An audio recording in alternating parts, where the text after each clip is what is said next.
sound works.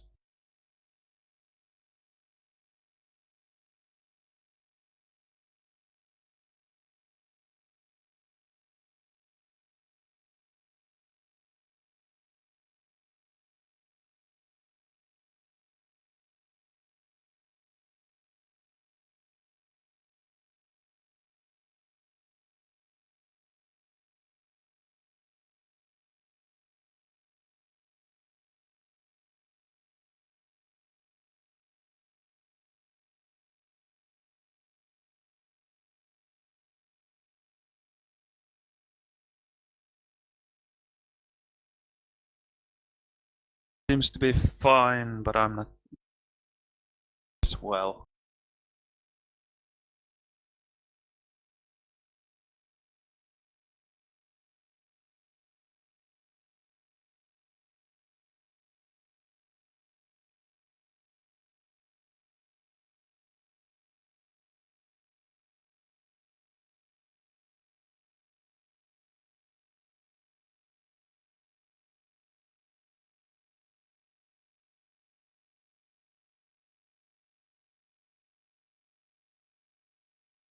Right, the name of the game today is that I will at least start by analyzing one of the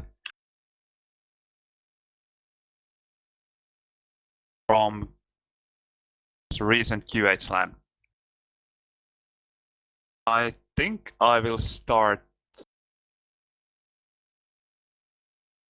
the quarterfinal that I played against Carapace.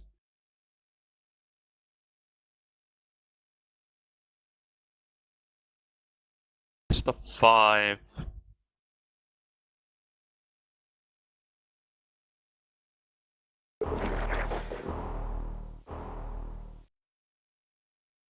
Find some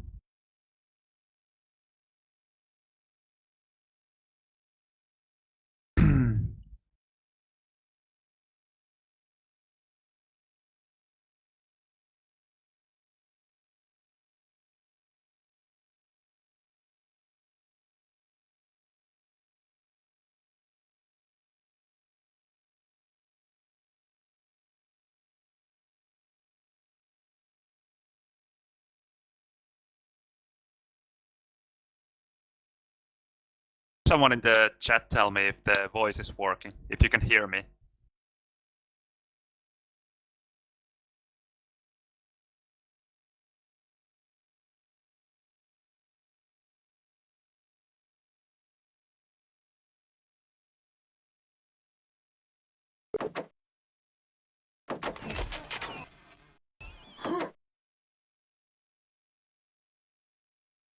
Anyone in the Twitch chat?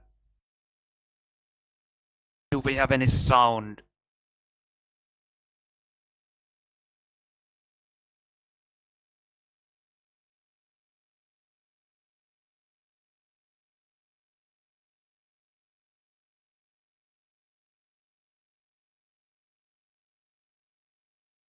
So I can try it.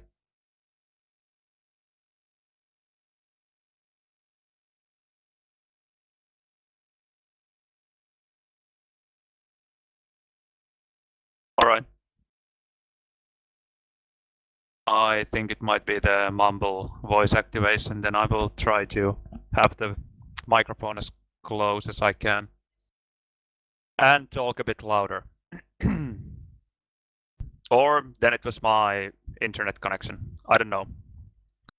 But anyway, here we go. Quarterfinal against Carapace, Qhlan 2017. First map, DM4, my pick. Here I will probably not talk you through the whole match, the whole DM4, because it was pretty one-sided affair after the start. But the start is at least somewhat interesting. Maybe not what you usually see. Alright, here we go. Alright, here you can see that Carapace gets the best spawn possible, spawns red, but at the same time I come out of Mega right away. And I was talking about this with Carapace after the game, and he told me that he really didn't expect me to do it, to come out so fast. So, even though I got the worst spawn, I was able to get out from the Mega, hit those two crucial rockets, get the LG, and then even though I took a lot of damage there, I was able to escape and made my way to armors. And now I have the higher stack. Carapace is really weak.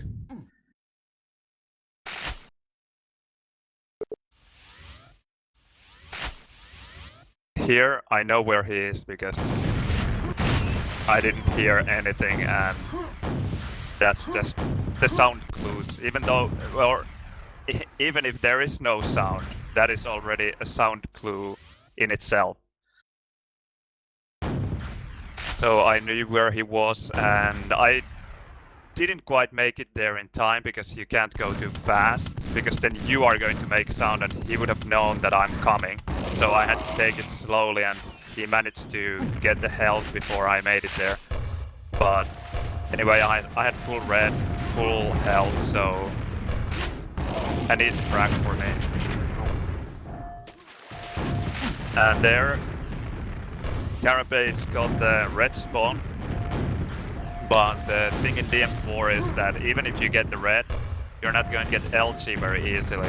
And when you control the LG area, you're basically controlling the map, unless you are really weak. So even with the better stack, Carapace wasn't able to deal too much damage to me because he has very limited resources when it comes to weapons and ammo. He has only 5 rockets, and hitting those rockets is really hard when you are trying to get out from red.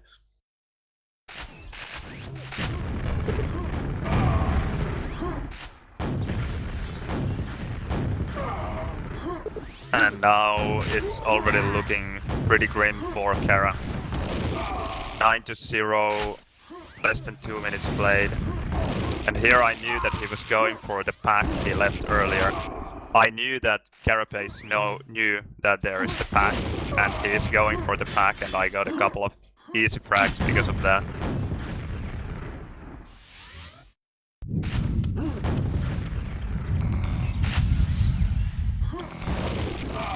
And well, 13 frags is not impossible to catch up in DM4, but in an official game it's quite difficult. Even though only 2.5 minutes have been played.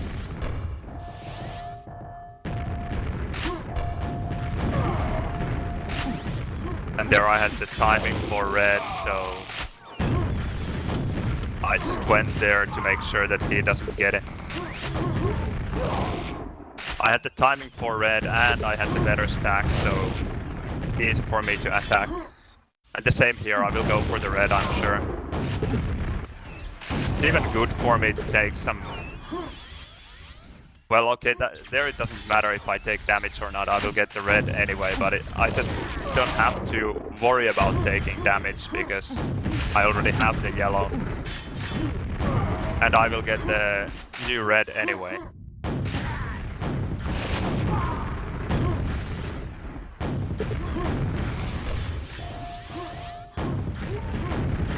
And there earlier, like a couple of frags ago, when Cara spawned here next to yellow, went for red, I rocket jumped after him. I got a bit lucky when I shot the rocket through the hole there. I can show you. I shot the rocket through this hole, hit somewhere here, and Carapace flew through the teleport without getting the red. So that was a bit lucky or unlucky for him. Now this is basically the first time Carapace was able to get out from the armors and get the LG as well, but it's too late already. 24 to -1. And I'm not taking any risks at this point. I don't actually know why he thought that I would be at low at that point. I just got so many cells in basically for free. Just walked out. I mean, it's of course a possibility that I would have slid down to red, but staring at the red tele-exit like that, it's a huge risk, like we just saw.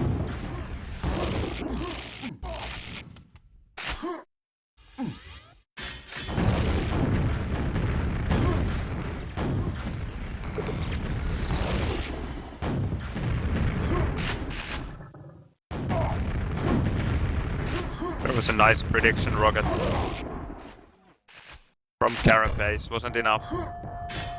He maybe could have attacked there and gotten the frag, but well, not an easy position.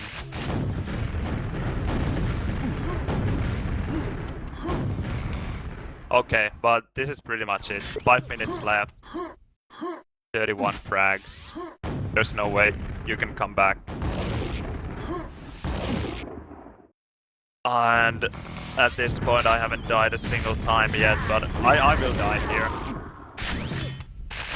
One red, get a frag, start it all over again.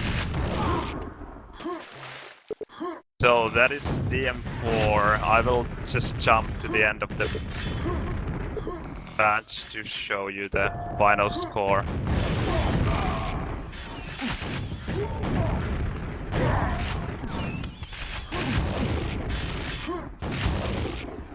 So 42-5. Here you can see that I got a lot more armors than he did. I got even more reds, even though I don't have to control the red so much when I have the lead and I'm controlling the LG area. But anyway, I got more reds and by far more yellows as well. When you are in control of DM4, yellow actually sometimes is the armor that you end up taking more, because it's so much easier to go for yellow. Although sometimes you will damage your opponent so that he's really weak and you don't kill him on purpose and you go for red really fast, go through the teleport, and even if he's there waiting for you with LG, he will be so weak that the frag will be easy for you. If you let him get green with full health and then you go for red and come out through the teleport at red, then you might actually lose that fight because of the positional advantage the opponent has. It's quite difficult to shaft from the low bridge to grenade or even high bridge, especially because you have to react really fast after coming through the teleport, because you don't necessarily know the exact position of your opponent. So you have to adjust your aim, whereas the opponent knows exactly where you're coming from. You're coming through that teleport and he can just stare there and start shafting right away after you exit. Well, that's DM4. Not a very good one-on-one map anyway. Then Carapace's pick, DM6. And these are best of 5 games, so 3 maps minimum. Okay, Carapace is going to get the red and I got the mega and green.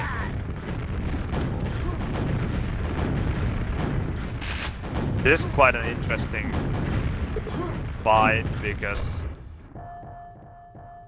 probably should have given up that fight earlier. And especially he shouldn't have pushed to red, because I have a huge positional advantage in both of those fights. First of all, it's really difficult to hit rockets when the opponent is at GL and you are at mid. And he just ended up staying there. And then he pushes red, which is just impossible. Even when you have LG, but he had so little time to do it. That was his problem. Had he had more time, then the red would have been his, but now that he didn't, it was just a suicide and gave me the easy lead.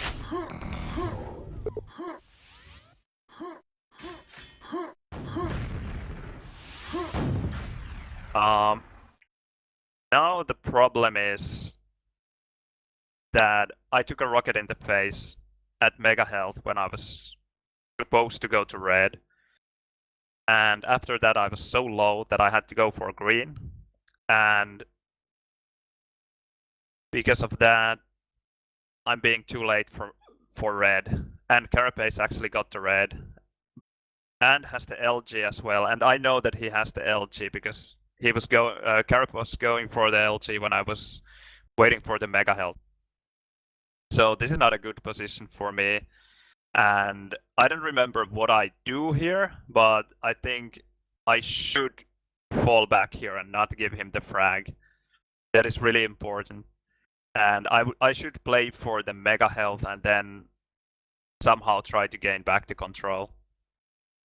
The beginning would be, the situation would be so much better if Carapace didn't have LG. But now that he has it, it's quite a bad spot for me to be in. Let's see what happens. I don't really remember.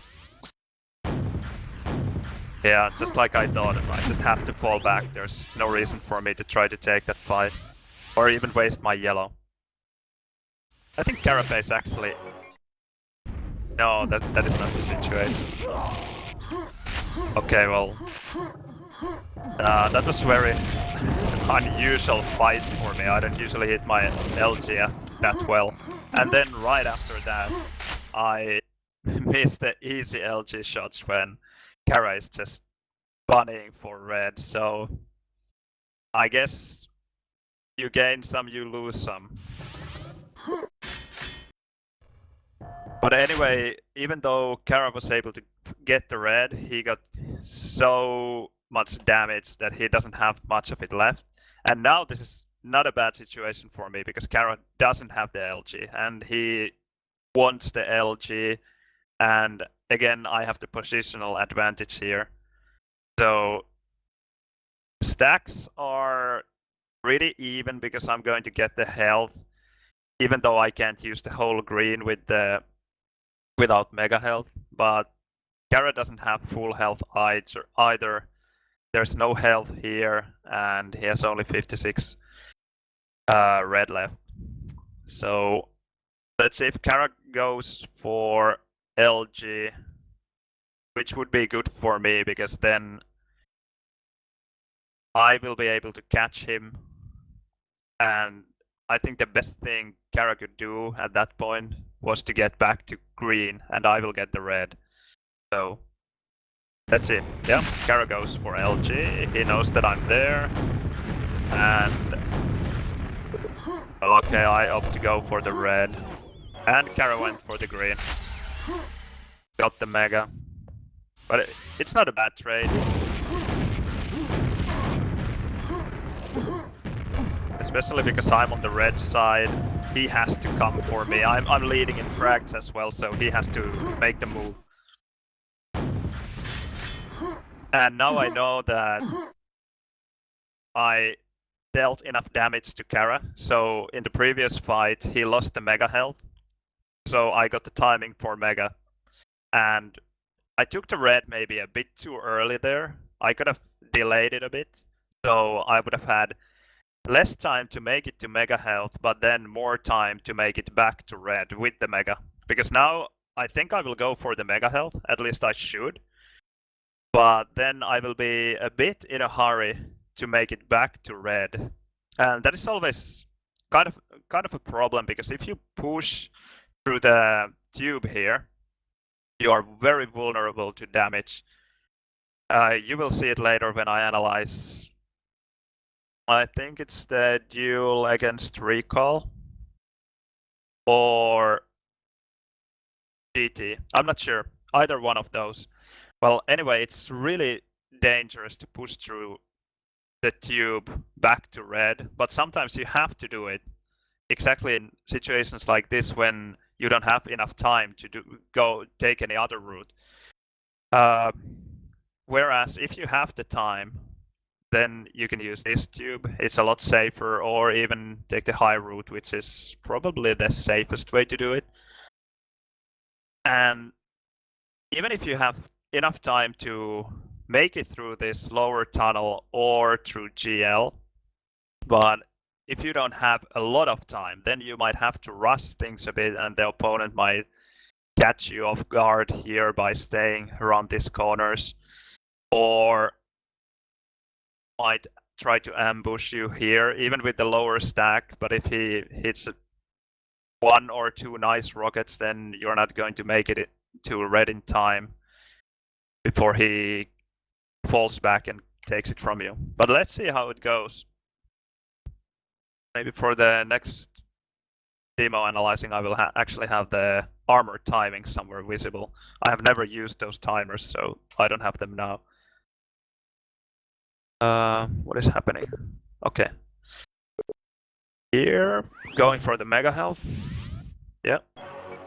Okay, the timing wasn't actually that bad. I should have enough time to make it back to red. Yeah, even with some damage. Yeah, this is really good. Taking the red there wasn't very good though, because now the mega will spawn exactly at the same time, or maybe a second later than red. And that makes it difficult for me now. Now I have to make a decision. Although, I can gamble a bit.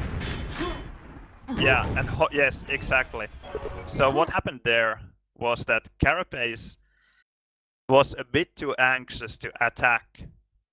And I had the perfect timing for Mega, but Carapace should have had the timing as well, but he either didn't concentrate or missed it somehow. But I was able to use it against him because I knew that he didn't have the mega health yet when he made his way here. And I heard him coming here. I think he didn't take the cells, but maybe he bunny hopped here or something when I was here. Then I rocket jumped for the red and knew that he would have troubles going for the mega because I had LG here, and if he falls down for the tries to go for the teleport, I can nail him midair with the LG and he won't make it. So he should have gone for the mega health right away when he realized that he's too late for the red anyway. But then when I'm already here, it's too late for him if I don't miss my LG entirely. So even though the timing wasn't very good for me, I was able to make it to mega.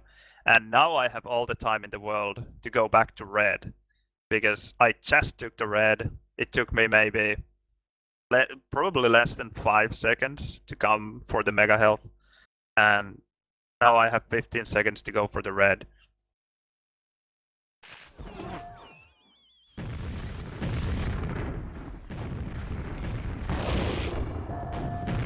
And this should be an easy fight for me. I mean, Carapace's LG is better, and there you can see he hit very good LG, but I just have so much better stack that it's so difficult for him to get any frags.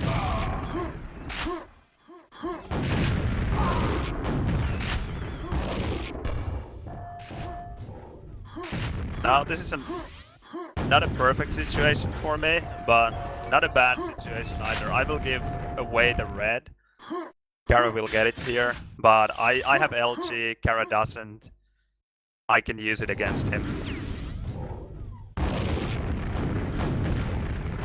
Controlling the LG there.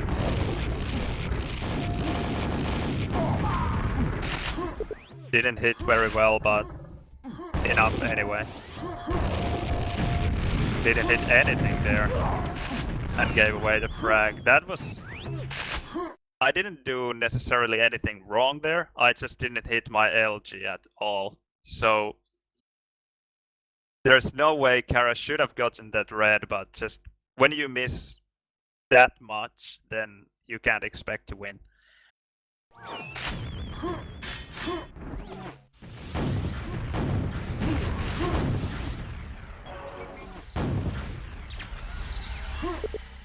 And now I have a decent stack, but I don't have LG, so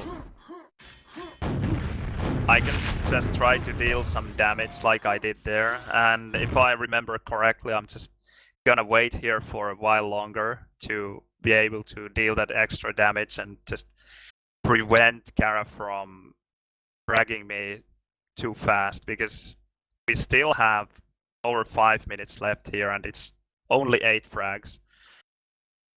So I think this is the moment where I hit a couple of, or maybe one quite funny prediction rocket without having any info.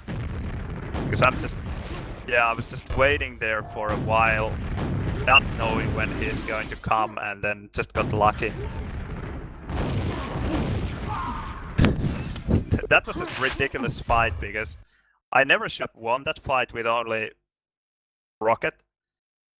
But then I was about to win the fight, but then I actually don't hit my last 2 rockets at all, and he gets the red with 5 health. And I know that he's super weak, but just didn't have the weaponry to take him down.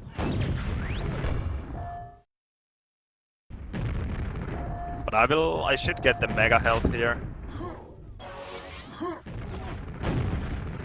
There he actually could have been a bit more active and prevent the mega from me, because he's 7 frags behind and 5 minutes is still relatively short time to make it, so he probably should have pushed there, and he most likely would have gotten the frag with LG red. He would have taken some damage, but would have been worth the risk, I think. And this is the problem here. You saw that Carapace didn't have the time to come back to red and could have pushed through the tube, but even with LG and me without LG, it's just an impossible task to do it. And there Carapace was a bit overzealous, I think, attacking where he shouldn't have attacked. Because I already got the LG. He maybe was counting on the fact that I usually don't hit my LG that hard, but this game it was kind of 50-50. Sometimes I miss really easy shots and sometimes I hit really hard.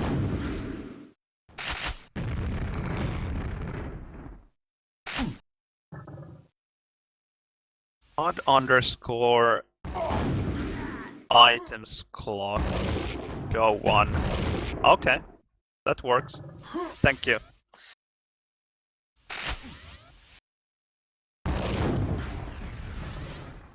This is quite a rare situation in DM6 where both players have red and LG. Cara had mega there, but pretty much gone now, but the thing is that he's able to get the new red and knows that he has the higher stack. And now I should be in big trouble. Cara knows timings for everything.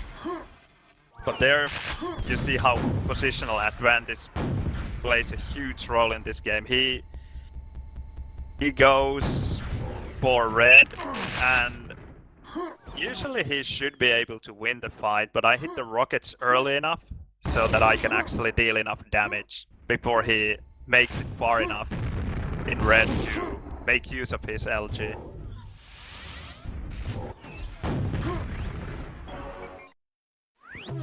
That mega health I probably should have gone for. I was playing a bit too cautiously. Worked out in the end, but was a bit too close. Now I'm timing the mega health at least. So red was there, 38. I should have the timing for it.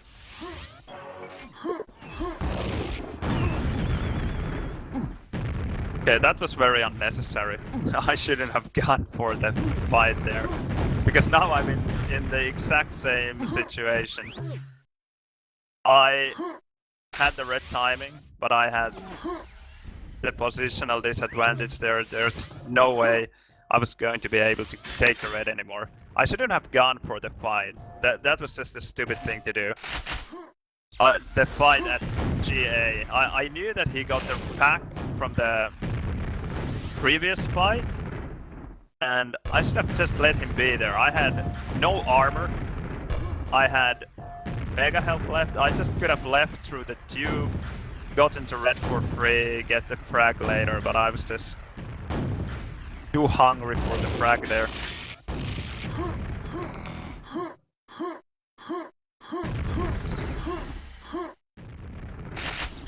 And yes, if Dev didn't realize, it's a game from Qhlan 2017. And the game is pretty much over at this point, or the map is, not the game. 15-3, a minute left, there's nothing to play for here. But in Quakeworld, for whatever reason, we don't call GG's before the time is out. So there's some feel good or feel bad moments.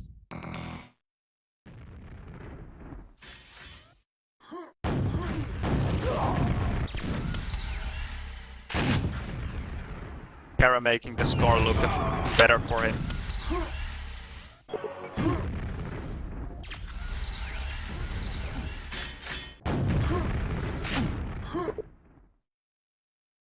We might as well skip this and go to the next map. Just the final score 16-7. Let's see. Here you can see something that is very typical in Quakeworld. It's that even if the score can be a bit one-sided, although this one wasn't that one-sided, 16-7, it's a reasonably close score, but the difference in given damage can be very small. Like here, 5,600 given for me and 5,200 for Carapace.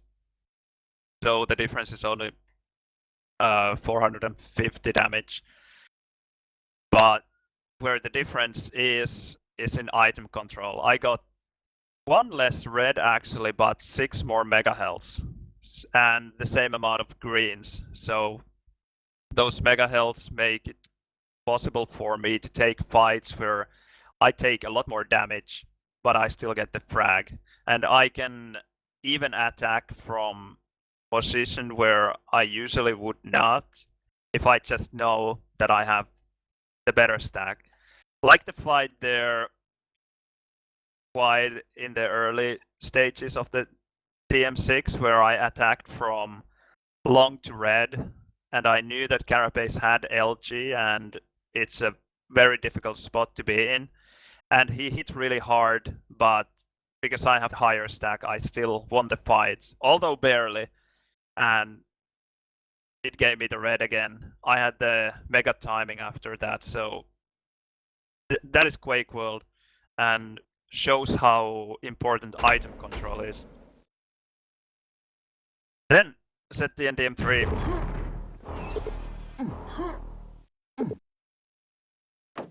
This would be my pick again, because I was the higher seed, and the higher seeded player could choose between choosing the first map or letting the opponent choose the first map. And I like to choose the first map myself, so that's what I did. I picked DM4, Cara picked DM6, and now it's ZT and DM3, my pick.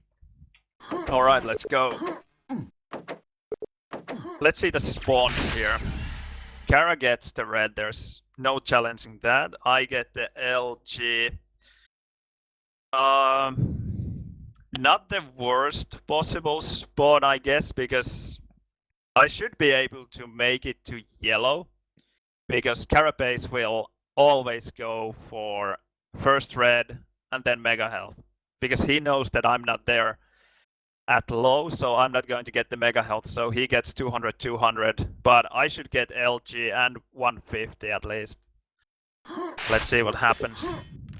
And that is exactly how it goes. At that point I didn't know yet that Carapace had spawned at SSG, so I went for the Mega Health instead. But then immediately after I saw that he made it to Mega Health, then I just gave up and went for the yellow. And now I knew that he will want to go for the yellow. Sorry, for LG of course. And I was trying to spam it.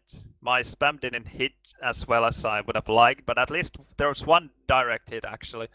So it took his red down from 200 to 108. Didn't deal much damage because he had the mega health, but anyway, that was a reasonable result there. I took a bit of damage as well, but now Cara has roughly like 8 or 9 seconds to make it back to red. He will probably get it, but I should at least be able to give him some damage before he does and maybe take down his mega health a bit. Let's see if I die, I don't really remember.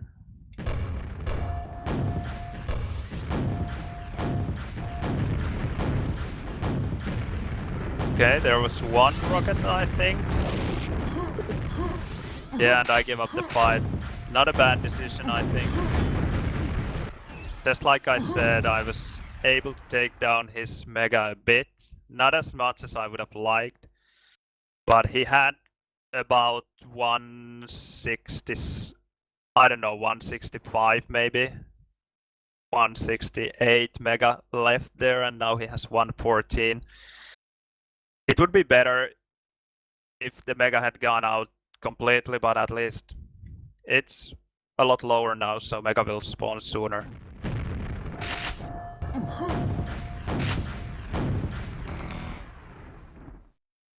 Not going through the teleporter because I was afraid that he would be behind. Okay, a mutual frag. A funny situation there because Karen didn't realize that I was where I was, and I didn't realize that Karen was falling down actually. And I didn't realize in time. I was the first to start shooting, but not fast enough. Okay, and there I knew that Karen didn't have the red. I, of course, heard the mega health that he got, but he didn't have LG, so I went for the fight and luckily got the frag. Now I have timing for everything. Let's see if I make use of it. This is a difficult situation though. Well, not anymore. Now Kara is so out of position that he can't challenge any of the items, but Red and Mega were going to spawn so close to each other that I had to pick one.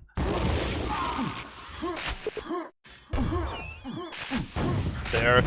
I don't know if Kara realized that I was already at yellow, or did he just fancy his chances and pushed anyway. But luckily I was able to hit the cells before he got the yellow. So even though he got the yellow, he took so much damage before it that I was able to take him down really fast. And there he was really aggressive, I didn't expect that to happen.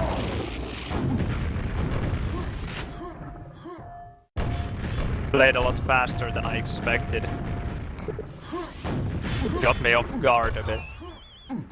But now he was being way too careful, but it's understandable, he didn't have much health left. But I took yellow and then came back to red, and he still hadn't made his way to red. He didn't even try to take it. Made it really easy for me. There was his chance to go for the red and make it out and get some health from somewhere, but on the other hand, I understand that he was weak, he was afraid to go for the red. But at the time I made it to yellow, he should have heard it and he should have gone for the red at that time, at that point. And now again it's just basic set the NDM3 item control. I have timing of everything. Carapace doesn't have anything more than green. Very good situation for me. I know that he will try to get one of the armors at some point, and just I'm counting on that, trying to get the frag somewhere. I can take almost any kind of fight here. And as you can see, I can just rocket jump around. I don't have to care about the damage much. as long as I prevent him from getting any armor. I just know that he's so weak that even if I don't shoot well, I will come out on top. Like there you saw, he hit his LG a lot better than I did. I was in the middle of a rocket spam, I wasn't even able to shoot back in time or very fast, but I still win the fight because I have the higher stack. And there I took a rocket in the face, or even two, so I got really low, but you can see that I just fell back. And that is quite important because if you give the frag away, we have only played 4 minutes, and although the score looks really good for me already, I'm leading by 13 frags, it could end up really badly for me because I know that Cara has a great aim and can move around fast, and when he gets his things going, he can spawn frag really fast as well.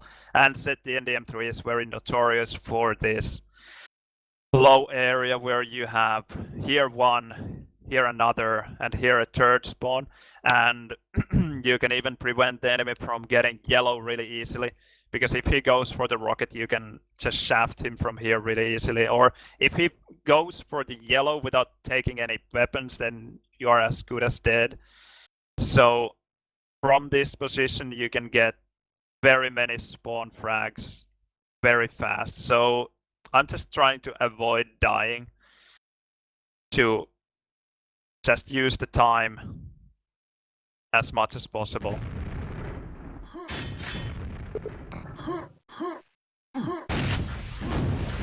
And there again, the positional advantage. And the fact that I'm leading, he has to go for the fights. He has to try to find a break somewhere.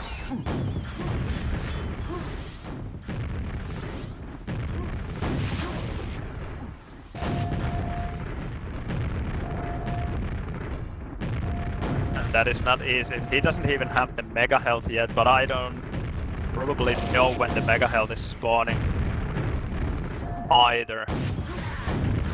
Okay. Oh, the mega health was there.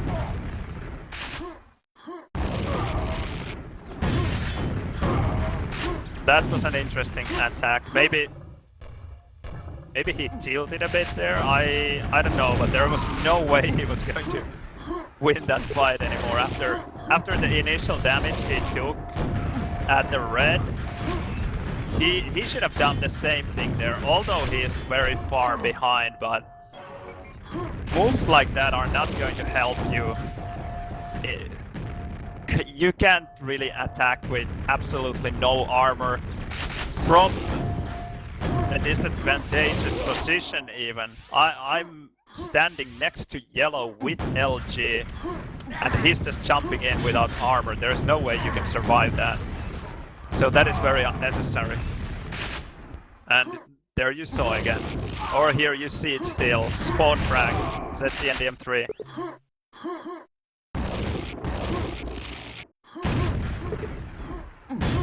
Just trying to get the yellow. Didn't quite deal enough damage to myself the first try. And again, here we go. Even that spawn is not very good, although you don't get spawn fragged right away. You don't really get any weapon or anything there either. You only have grenade. That's not gonna take you very far. Here I went for the yellow. Probably not a very good decision. I probably mistimed mega health or even just forgot about it. I should have gone for the mega health there. Because now I wasn't able to prevent the yellow from Cara, and he ended up with yellow and mega health, which is actually a higher stack naturally than just red. Not a good thing for me, but then again, leading by 30 frags, Carapace had to try something really fast, and now it's the time when he actually has to go for the frags, and he had the stack, but my positioning was so much better, so much easier to hit from LG to the red tunnel than from the red tunnel to from GL to red tunnel than from red tunnel to GL that he didn't have a chance in the fight.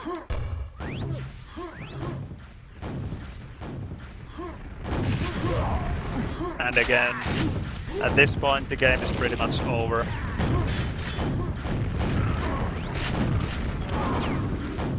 (41-2). I think there's not much else to see here. No hope for Carapace and no high stakes for me either. Just playing.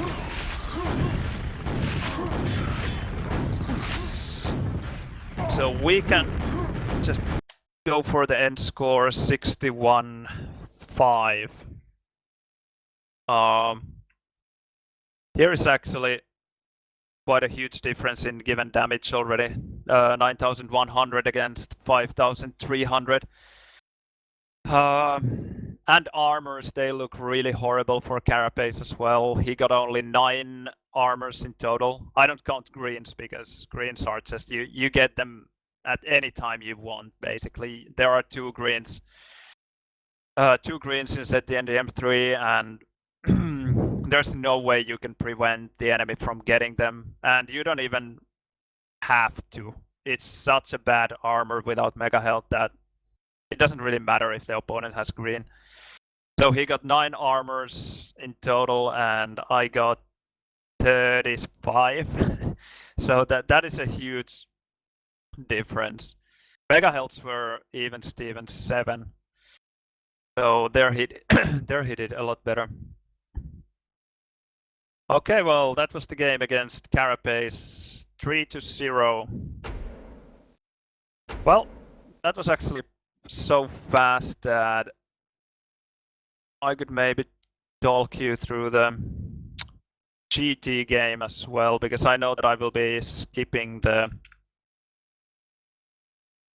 DM4 almost entirely. There's nothing to see.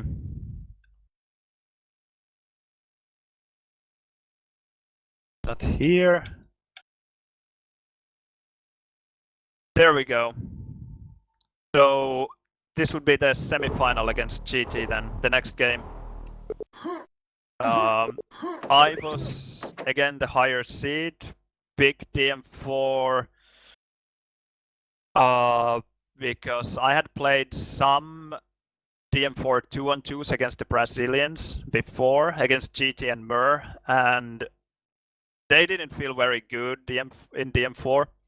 So although I'm not a big fan of DM4 myself, especially in official games, because it's too swingy when it comes to spawns. If you get a start like Cara got in our game, if you get a red spawn and the opponent spawns at Mega or Hybrids or SSG, you are in deep trouble there. You can look at a 5-0 score right there if the opponent gets at least a bit lucky and plays aggressively, and he should get the next armor as well, and he has all the weapons also, so it's a bad map for competitive one-on-one, but I figured that I should be so much better player here than I picked it anyway. So let's see how it went. Alright, this is actually quite an even spawn. GT was in a bit better position there because he had the chance to choose between LG and red. He could have made the choice. He could have gone for the LG, which would have given me the red, or he could have gone for the red, which would have given me the LG. But it was his choice to make. And for some incomprehensible reason, he didn't make that choice. He decided to stick around here as I came through the teleport. And that just should never happen. That is just... I don't know even what to say about it. Because he ended up fighting me with SG.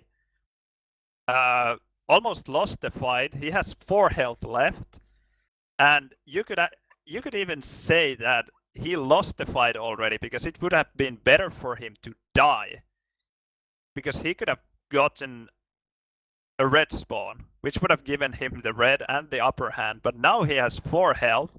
I have 42 health left, and I'm going to get the red. And if I go through here, I'm not sure if I do, he will be too late to catch me with his LG. So he's totally fucked here. Let's see what happens. Yeah, I come through. He dealt a bit of LG damage, but not very much. A very strange start there. And there he was just so weak that even though he had the better position, he just couldn't put up a fight. He got a good spawn, I didn't fight too well, and well, he got the frag. So now it actually looks good for GT. He has LG and red, but he's way too aggressive there. The fight that he lost there was very unnecessary. He was leading by a frag. He knew that I didn't have LG, and he knew that I had only 5 rockets, I think, as well. So there was pretty much no reason for him to push me, because I have to make the move to even make it even. So he could have just waited for me in the LG room for me to come out and just destroy me with his LG. He decided to go for the fight, lost the fight there, and he should have lost the following fight here at LG as well. I just didn't hit the second rocket when he had this 10 health, so he's lucky to be alive here now. And there is an interesting moment as well. I spawned the red, and I don't know how he missed it, but he really didn't have a clue that I was at red. You saw how I came through the teleport, and he was just facing away from the teleport. That should never happen in at this level at the Qhlan semifinal. But apparently DM4 is not one of the maps the Brazilians play very much. So there you go. That was maybe the first feel-good moment for me when I realized that, okay, I really should know the map a lot better than the opponent. And as far as I remember from here on, it's a pretty one-sided affair. There I prevent the enemy from getting yellow with that rocket. Got a bit lucky there, or I don't know if lucky is a nice word, but it's not an easy rocket to hit. And now I have control of things. He's going for the discharge, and I think he was actually pretty close to getting it, but I just managed to make it behind the corner. I realized that, well, his trajectory was going for the lava, so I decided to hide. Maybe if he had gotten that discharge, it could have been a game still, but now it's already 11-0, 90 seconds into the game. A very bad start for GT.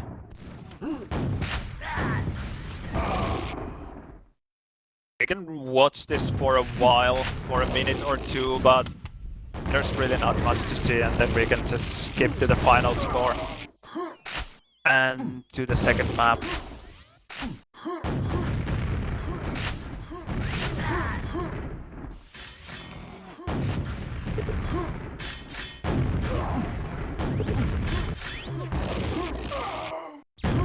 There's actually one thing that I want to mention about GT's DM4, and it's his speed.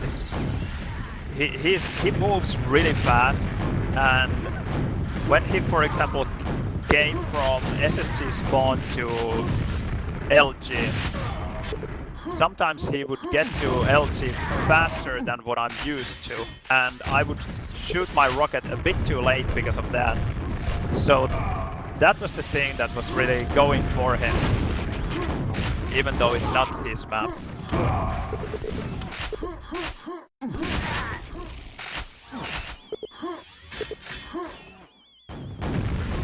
Okay, now 3 minutes in, it's 23-0.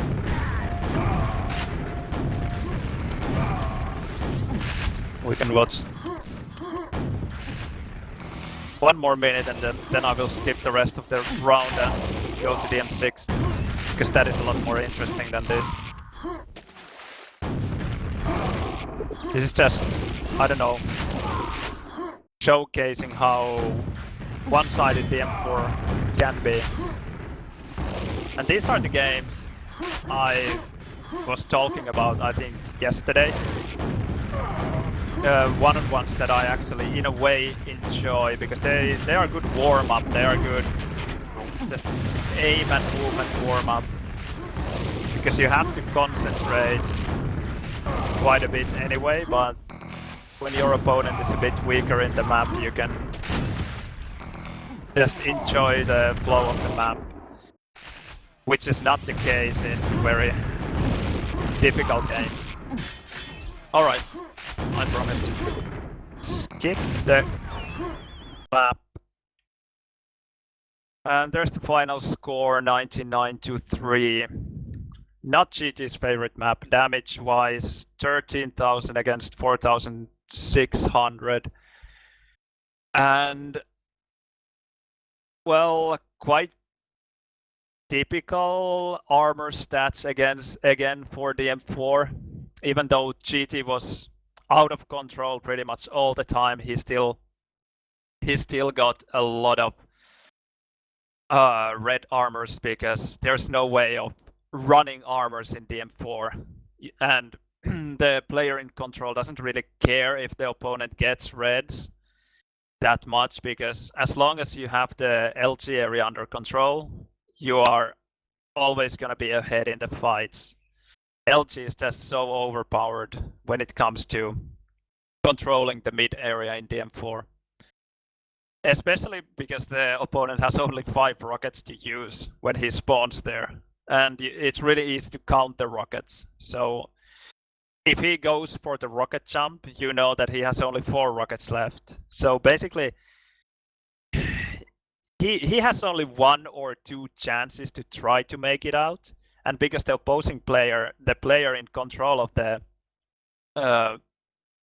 central room, knows it, he's very concentrated in the early stages, or like right after the opponent jumps up with the rocket from the red armor. So he knows that he has to go for the fight the first time, or maximum the second time, because otherwise he won't have rockets to do it anymore. So it's just so easy to, I don't know, predict when the fight is going to happen and how the fight is going to take place. So basically the only way for the LG guy is to lose the fight. To lose the fight is to either take a rocket in the face right away.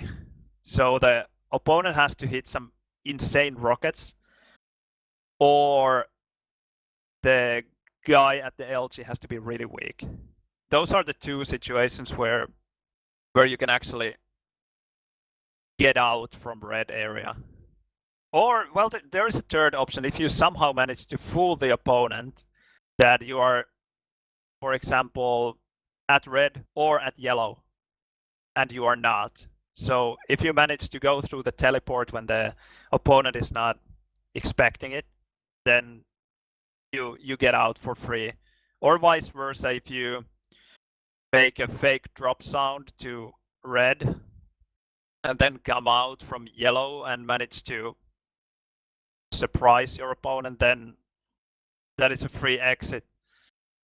But that is quite hard to pull off against good players. They are pretty well aware of these things. Alright, then DM6. This is a lot more interesting map. Or maybe not a map, but just the way we played it. So I get the red spawn, and if you notice there, I waited just for a moment before picking up red, hoping that GT would have spawned either here or here and had come through GL to red without realizing that I'm there. But I didn't hear any bunny sounds, so I just decided to take the red. The trick is to, well, trick your opponent to come to red even though you are already there. So by doing that, you can just take the red when you see the enemy, take the rocket, go through the tunnel and make it to Mega, and you have 200 start. But now that I didn't hear the sounds, I just decided to take the red because it's important to make it back to, or make it to GL before your opponent. So you don't want to waste too much time there. Here we go. And this fight starts really well for me. I know that he's really weak. And here you can see I'm very well, reasonably well stacked. I have 65, no, what is it? Yeah, 65 stack left. He has 9 health, so 1 SG would take him down. And that's what I'm trying to do. I think I already shot 1 SG and missed it. And there I missed. Ah, well, okay, I actually hit the second SG, but only for 4 health. And he has time to shoot 2 rockets when I'm trying to hit my SGs. And I actually end up losing the fight, although I was ahead of him already. Or, well, here when we were fighting. But he got the first frag. And let's see what happens next.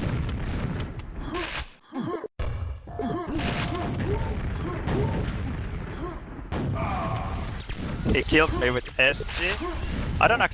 I want to check if he, just a second. I want to see if he ran out of rockets there.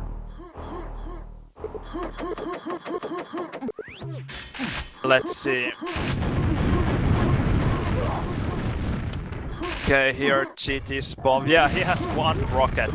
Yeah, he doesn't have rockets anymore, and he gets the frag with SG.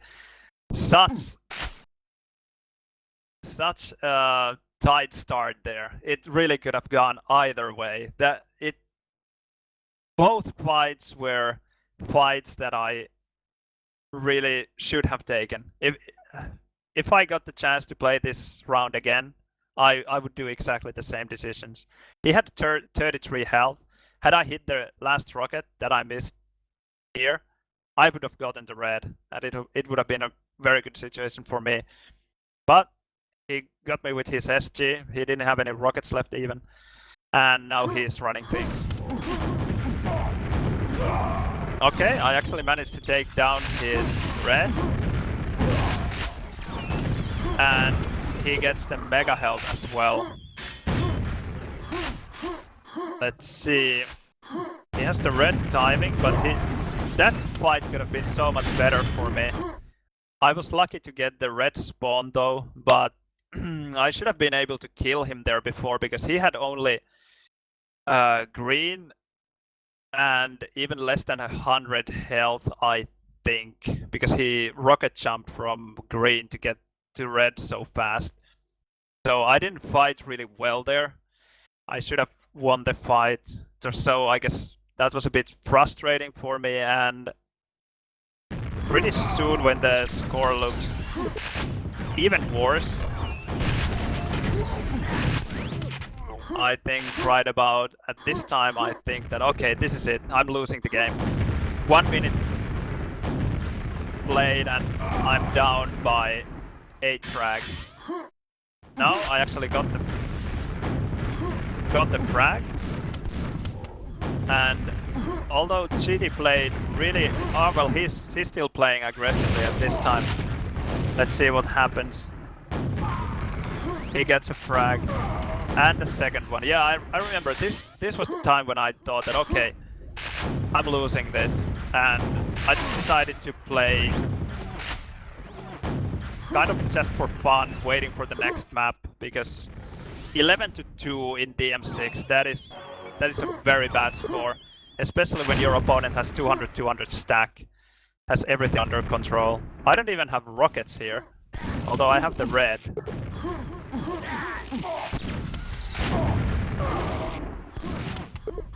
12-2 doesn't look very good.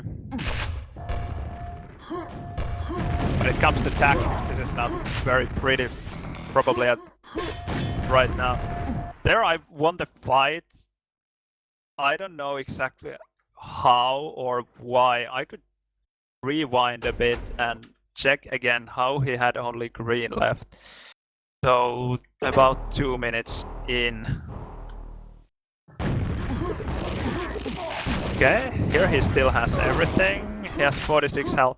Okay, he ended up rocket jumping here. He has 130, 100 against my 100. Red is in 4 seconds. Okay, let's go slowly. He just entirely misses his LG. And I hit the midair there. Okay, such an unusual fight really. He hit only one cell. I lost 30 health out of my 100. And he lost a stack of 230. Although it was with green, so he can't make use of the whole green with only 130 health. So that can be actually a bit deceiving in Quakeworld. When you have full green and even a bit of mega, it might feel like, okay, I have a great stack, and then you end up dying like that. Just one direct hit, that is 110 damage. But then you would think that, okay, 230 minus 110, you can take still another rocket. But that's not the case. The other rocket wasn't even a direct hit. That was, I don't know how much damage I actually dealt, but it was nowhere near direct. And I got the frag. And I think this is the time when GT starts to slow things down. There I get a telefrag. Okay, not yet. He's still being pretty aggressive. And now suddenly from 12-2, it's 11-5. Doesn't look all too bad anymore. It was 10 frags, now it is 6 frags. And I have the mega health and the red. So even when he's hitting sick rockets like that, it's not really that huge of a problem.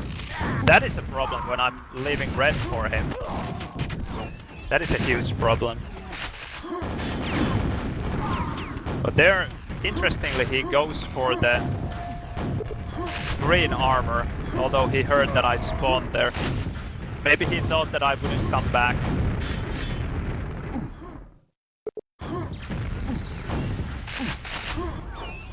Again, it looks good for me. Very untypical DM6 here. I had everything for locking down the map, and I didn't. Very loose style DM6. He managed to get the red there. I was a bit too late for it, but he lost it all already. I have had a huge stack of cells, could defend myself there very nicely from his teletricks. And now I get the mega. Now things look good again. And 4 frags, still 6 minutes to go. I know that it looks good for me now. That was a good fight for him, but still I have the mega health.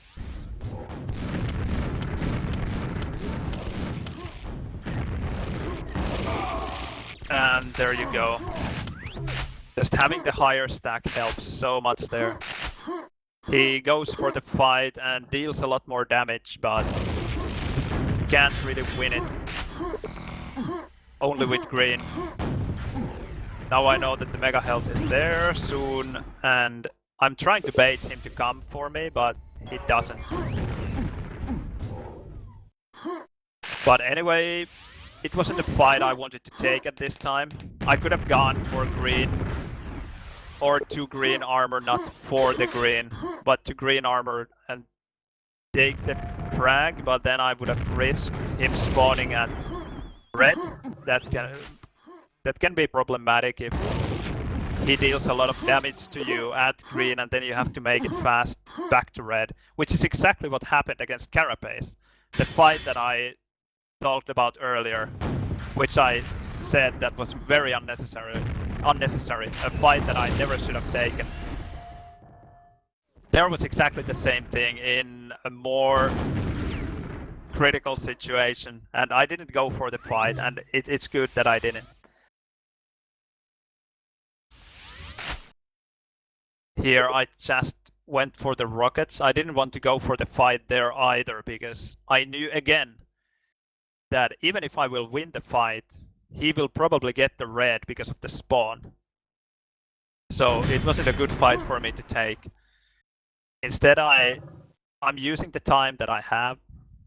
I have timing of the red and timing of mega as well, and a lot of cells to save the mega for me. Not the best fight for me though, because I lost the whole mega. That's always a problem, because now I have to go for the mega again, and I can't concentrate so much on hunting GT down. I have to concentrate on the item. Because I can't, at this time, or at this point, I can't let GT have any items. And there again, the problematic situation that I talked about earlier. I got the mega health here, but GT knew it and I knew it, that I have to go for the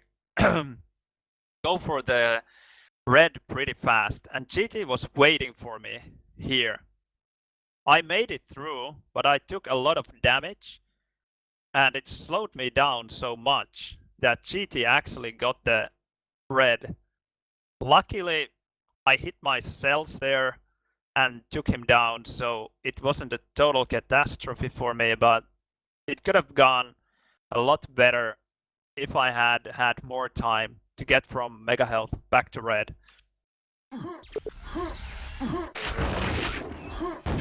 That was a lucky spawn, telefrag there. And this is actually a crucial moment in this game. I knew that I hit the rocket a bit. I knew that GT was relatively weak, or even really weak, but I also realized that I don't have a huge stack. Now I have again the green armor, which is deceiving, but I realized that, okay, I'm weak. If I go for the rocket jump, which I do, it will make me even weaker, and it will make me vulnerable to death by one rocket only. So this is kind of a gamble. I really wanted to take this fight because I like to play in the lead. It makes things so much easier. And had I not taken this fight, it would have been even, but GT would have gotten the red for absolutely free. So I'm taking the risk here and I go for the fight. Here I'm just about to rocket jump. And there we go. That is the rocket that I really had to hit there. Had I missed that rocket, I probably would have lost the fight. But now that I didn't, I'm leading. I have full red. I have timing of the mega health. I have LG as well. Very good for me. And there was a telefrag that GT was never going to win. He went in the teleport before me. I saw it happen. I could just follow him and just got the easy telefrag. The two first telefrags there were lucky. I just came through the teleport really fast from here and telefragged him here. And those were lucky. But this one here was not. That was, I don't know, well, GT didn't have much of a choice there because he didn't have even a weapon. He had LG and GL, I think. So he was just trying to run away and maybe hoping to get lucky with the telefrag, but I didn't fall for it. And there is a spawn frag for me, and I got the mega, and I have the time to make it back to red easily. And now things look really grim for GT. He was leading by 10 frags, now he's losing by 3. Doesn't have armor, doesn't have mega, doesn't have LG. And I even tried to go for the green, but it's not there, so I opt to go back to red.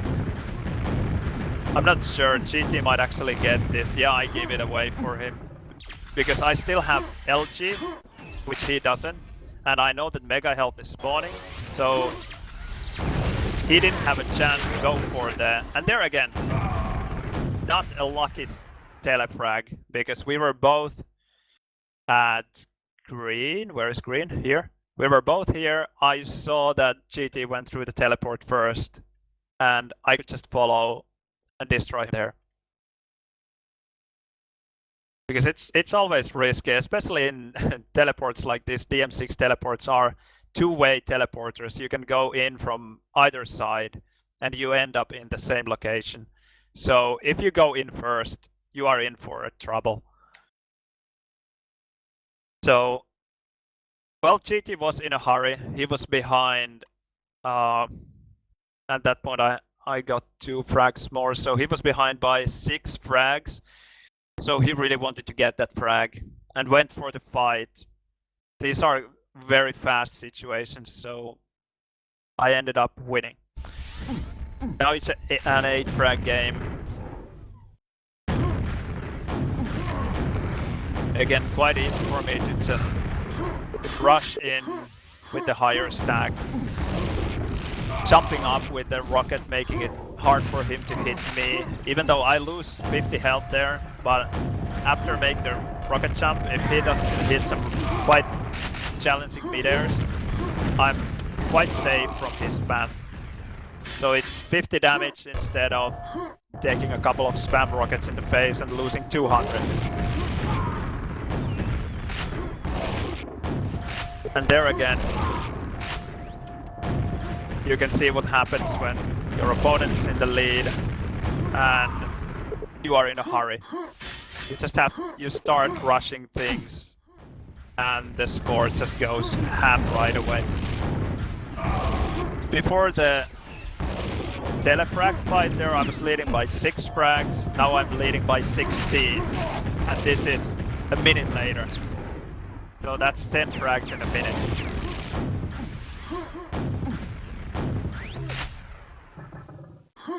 And now it's game over. There's no way GT can come back.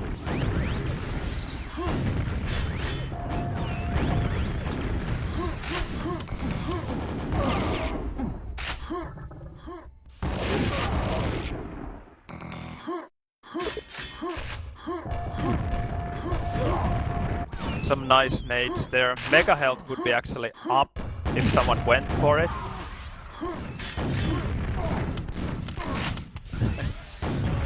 He fell to his death there.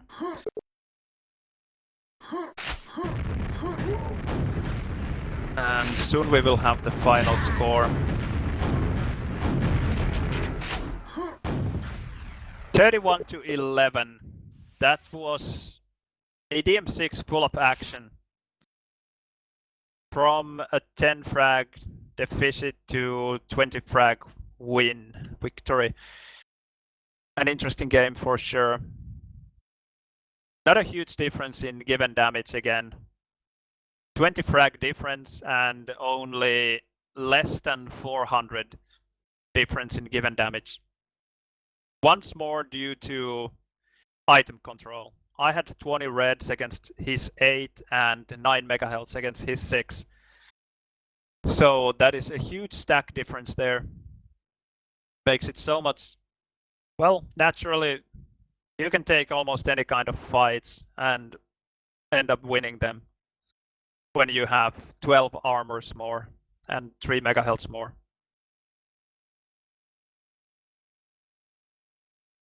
If you have any questions, go ahead and ask. Now I have a lot of time to read the chat.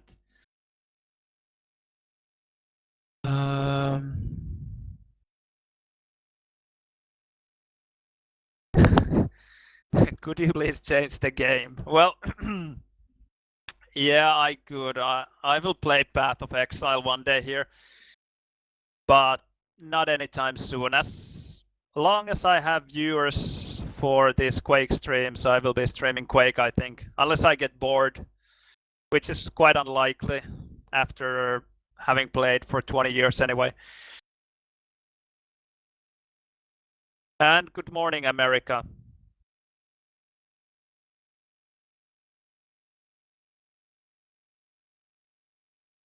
All right, it's time to check Airwalk against GT, and that will be the last analysis for today. I will save the final for some other day. I'm not gonna say tomorrow, but for some other day. And then I want to analyze some DM2 2-on-2 because that is such a wonderful map for 2-on-2 and deserves to be analyzed. And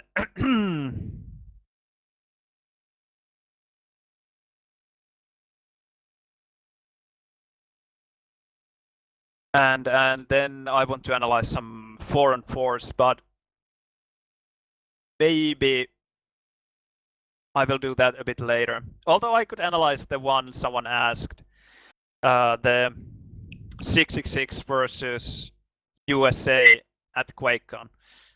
Someone asked for it, so I could do it. And then I have at least one pretty nice E1M2 demo, a mixed game that is quite recent. I end up with a shitload of frags and some pretty nice moves there, so it would be maybe nice to talk you through that one.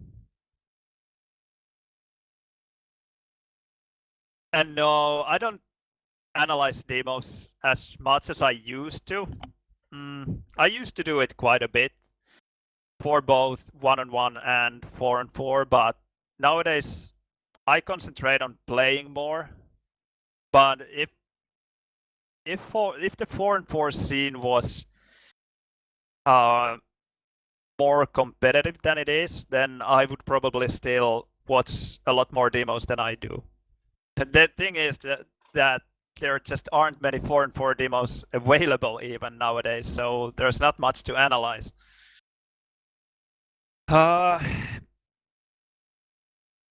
And Dev asking about the GT's attack when he had 200. Okay, we can try to search for it. Do you remember at which point it was?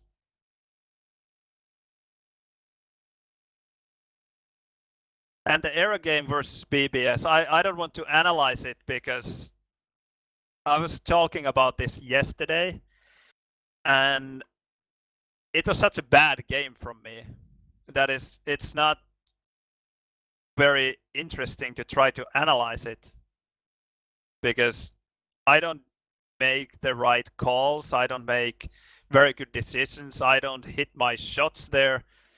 So it's not a very interesting demo for analyzing, although it might have been an interesting game to watch, to spectate. Okay, around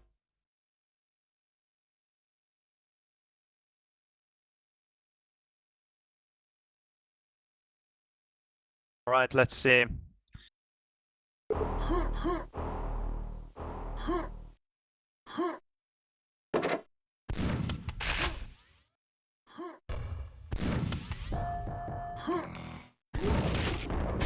I'll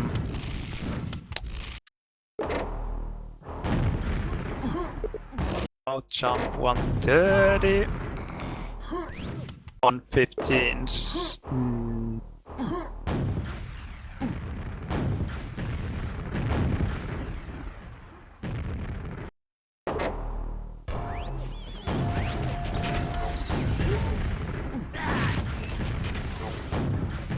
Okay, let's see. Tell me if my time is totally off them.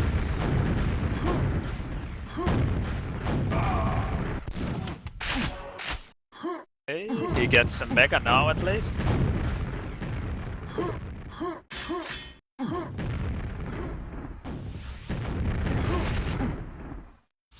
Was that already the fight, or is it just coming?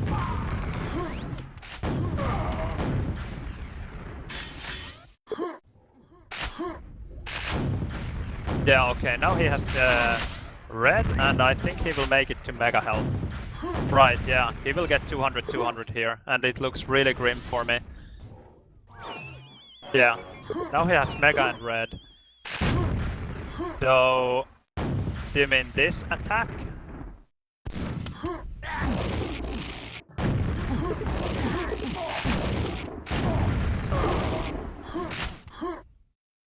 Well, that was... Okay, well... That was a good attack to take, because he saw me getting red. He normally would have hit better LG there. He got me, like, not off guard, but I didn't have any rockets, so I didn't have any chance. I just had to try to get away, which I did, because he didn't hit his LG so well. He hit some LG when I got here, but I got through the teleport, and I got the rockets here, and then put up some kind of fight here, and got him to this stat. But it was a good fight for him to take, I think, because even after the fight, he still had mega, so there's no way I'm getting the mega. And he knew the red timing exactly. So red is now spawning in 5 seconds, and he's already at GL. I think he didn't waste his stack really. The thing is that I don't have anything here at red. I have 0 100, 8 rockets, no LG. And I'm even on top of the rocket. I'm at red low, not even defending here, because I haven't had the time because of my spawn. I have spawned at GL, made my way to red, got the rocket, and now I'm just trying to do something here. I'm expecting to die here. I'm expecting already to lose the whole game, but I'm just going for it anyway. And 9 out of 10 times, GT should win this fight. He has 100 cells. He has more than enough rockets, and he has a bit of mega left, full green. There's no way I should lose the fight, and he knows it as well. And he makes the right decision to go for the fight. He just comes here. Here comes the first rocket. Didn't hit perfectly, but did some damage there. Took him down from about 125 health to 58. And now this is the interesting thing. He has a total stack of, one would think that it is, 129, which with any other armor would mean that you can't die to a single rocket. But because it's green armor, that is exactly what is going to happen.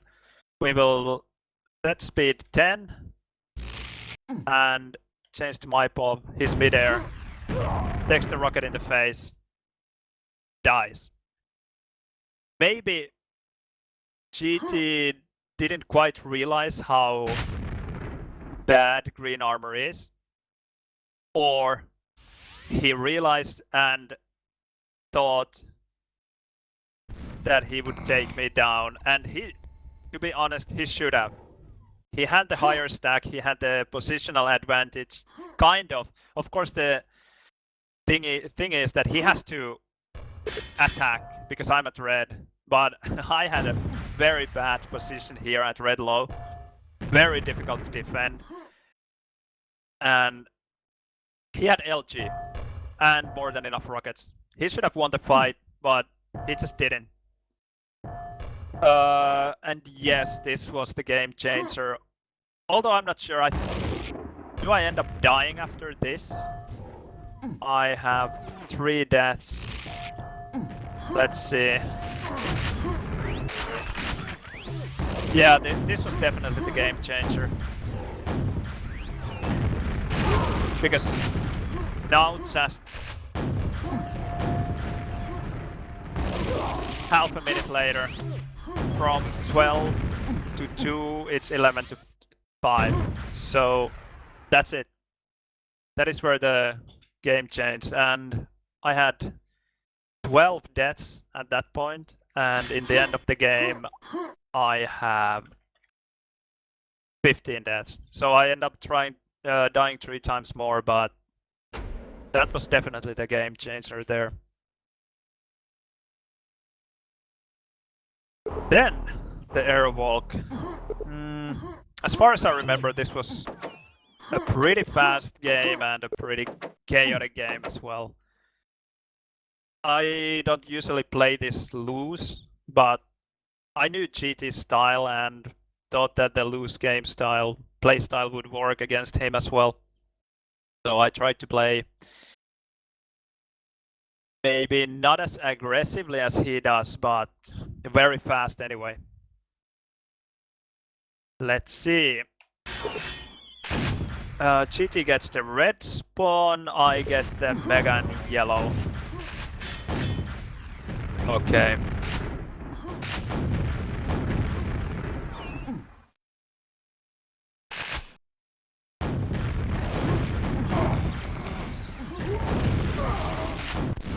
There, that was a losing battle for me after the initial damage I took, but I was happy to deal quite a bit of damage back there. Hitting the direct hit there was really important. And there was the aggressive move from me to go for red, even though I didn't have anything, because I knew that he was weak after the rockets of mine, so he had to go for the health here. And I knew that there's my window. I had the time to go for the red, and we end up changing frags there, which is not optimal, but at least I prevented him from getting the red, so it's a better deal for me, for sure.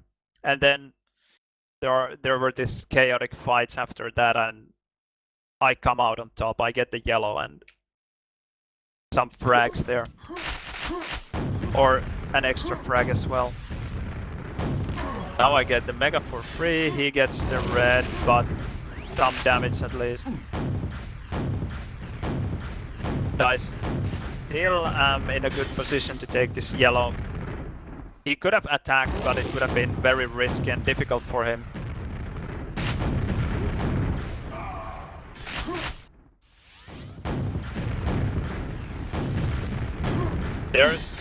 That was actually an unusual frag for me, maybe, because I got the previous frag just because I just dodged the rockets really well. I didn't play tactically any better than GT, but I just dodged the rockets really well and got the frag because of that. Not a very typical one-on-one frag in my opinion. And not a fight you necessarily want to take so often. Unless you are feeling very confident.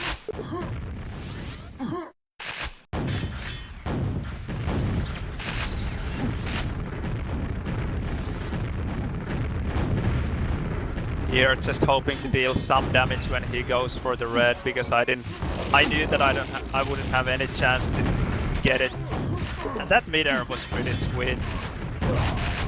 GT was being aggressive like he usually is, and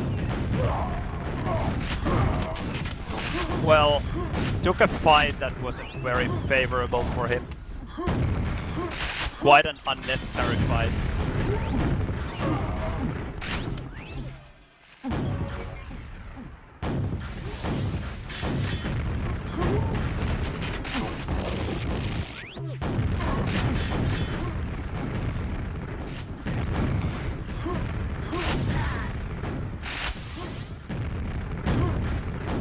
There again, I was able to go for the red because I knew that GT was so weak that he wouldn't be able to go for it.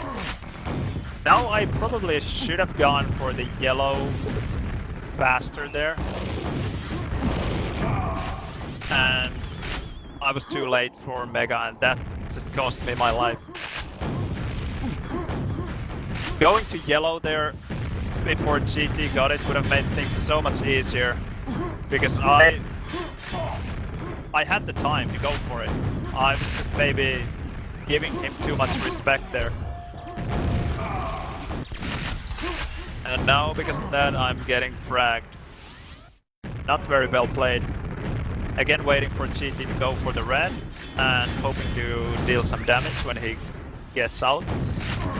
And although that doesn't look like much, he actually lost already 65 of his 200 red. And of course some health as well, because he didn't have enough health to get back to 100 even with the health here.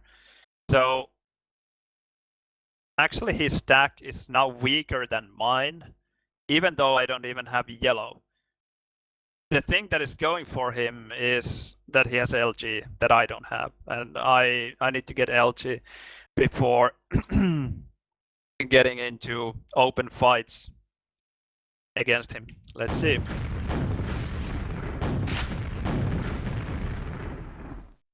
And here I do get the LG. I'm still being a bit careful, because I don't know how weak he actually is. So I actually opt to go for the yellow. And I still have the better stack. Not by much, but a bit better. Had I known how much damage I dealt, it actually would have been better for me to go for the red instead of the yellow. And now I know that he is quite weak, but I'm just too late for the red. GT went for the red even though he was really weak. I was hoping that he would go for the health first.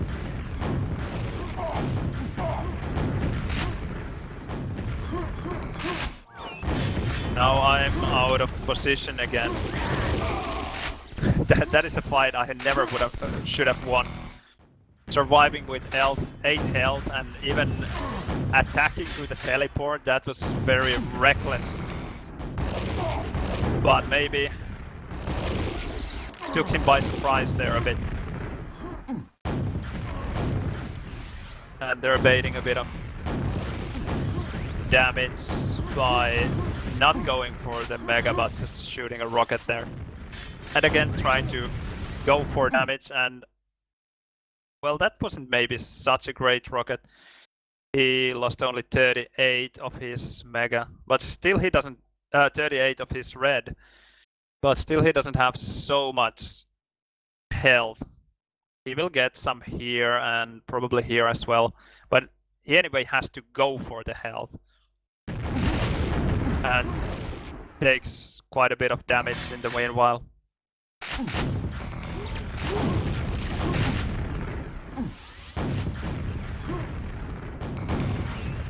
Now he's actually really, really weak. And I think that is GT's biggest problem maybe there. He was really weak. He knew that I had LG and he just takes his chances.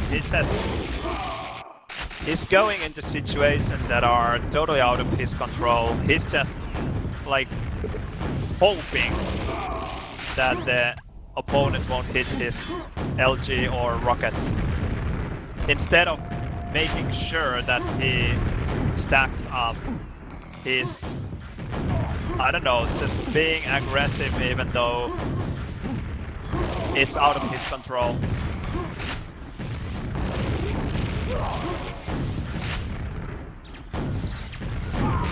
Like, it's one thing to be aggressive when you have a stack to do it and it's the outcome depends on your own aim, your own movement, your own, I don't know, fighting skills or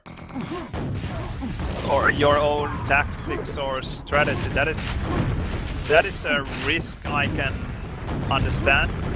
But then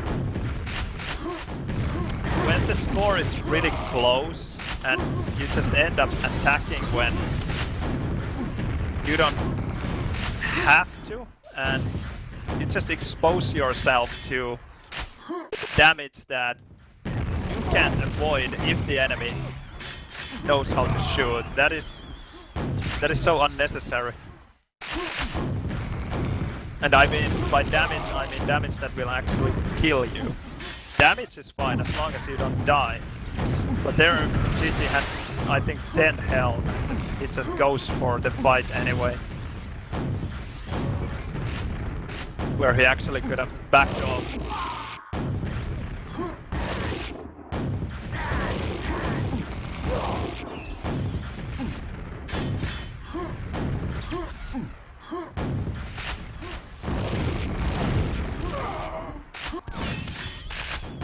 Here, 2 minutes left. It's 29-12.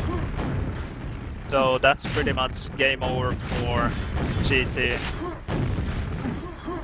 You're not going to make 16 frags in less than 2 minutes in Aerowalk. Aerowalk is a fast map, but not that fast.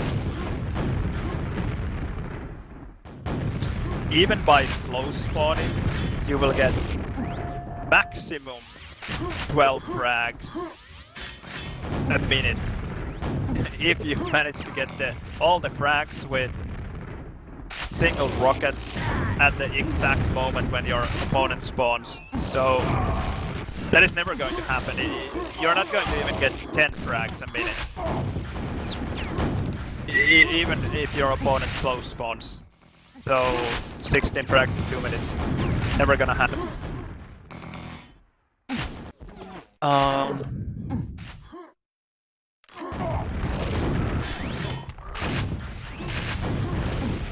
Yeah, I have my config uploaded. It's at least I could actually put a link in the Twitch channel. I'm in there under the stream. I could put my configuration there. The thing is that these textures are custom made. I made them myself. So they are not available anywhere. I could maybe upload them somewhere, but that makes a part of the visual effect. It's with these blocky textures, I think it's easier to track your opponent.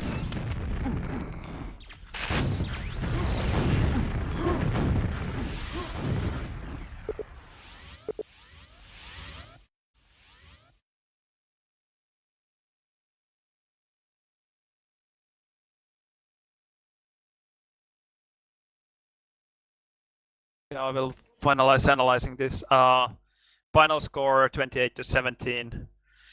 Nothing so interesting happened there during the last couple of minutes because the game was, just like I explained, pretty much over. Damage-wise, well, now the score was even quite even, 28-17, so damage was quite even as well. Which is not always the case, but this time it was 8,300 against 7,700, so a bit over 600 of difference there. Armors went interestingly. Reds went to GT 17-8, yellows for me 18-5. So It's about even Steven there. I got the most mega healths 11 to 6. So in the end I think I had a bit more item control than he did. And dealt a bit more damage, so there's your 11 frags then.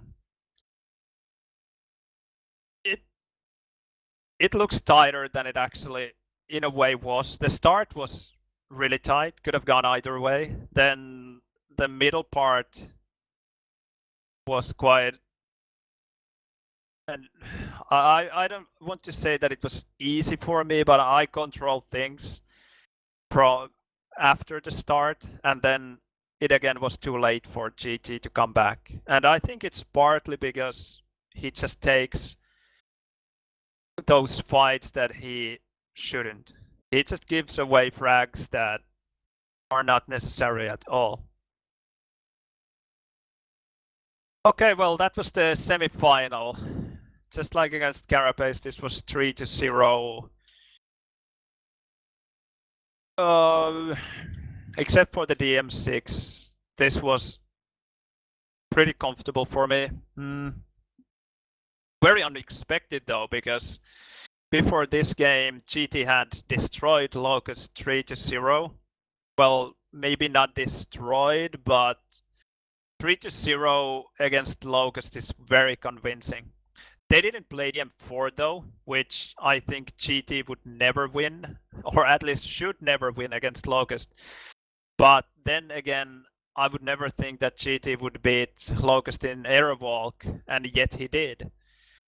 So go figure. So anyway, after seeing the game between GT and Locust, I thought that I would be the one losing the game 3-0, but then I ended up winning 3-0, which was very surprising to say the least.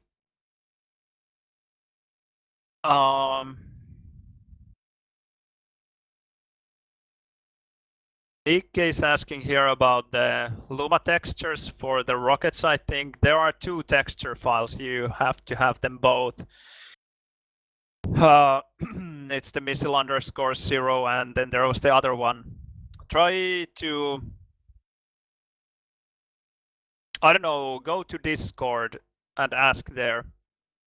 I'm sure someone, if I'm not there, then I'm sure someone else will help you to maybe upload the textures somewhere.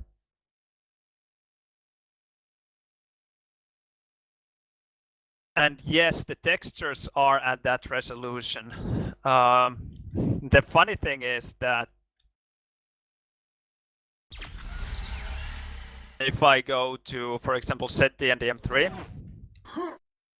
the pixels here are smaller than they are in DM4. Here the pixels are a lot bigger. And that is because of the original size of the textures, because I didn't really make all the textures myself. I just took mostly the Quake retexturing project textures and just used a GIMP function on them, this pixelize function. And the problem is that I had some custom textures for DM4, and the resolution on those textures is smaller than the high-res textures from the retexturing project. So when Quake scales the textures, and although all the pixels are 30 by pixels, these squares are 32 by 32 pixels. After the client scales the textures for the map, the higher resolution textures end up looking different from the lower resolution textures. So they are not very uniform, but anyway, they are, in my opinion, better than nothing. Will I be playing Quake Champions? Well, I will at least give it a try.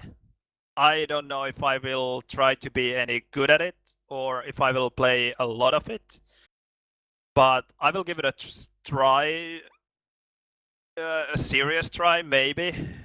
I'm just very afraid that that the gameplay will be very similar to Quake 3, Quake Live, Quake 4. which are all games that I don't enjoy playing. I enjoy spectating them, but I don't enjoy playing them. So I will give it a try, but I don't have very high hopes for it.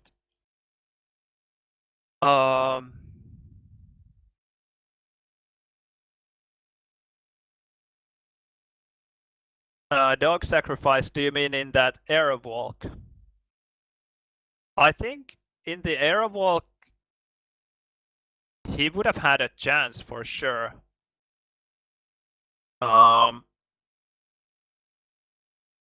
Because he was giving away easy frags. He was being over aggressive. He was just pushing it too much.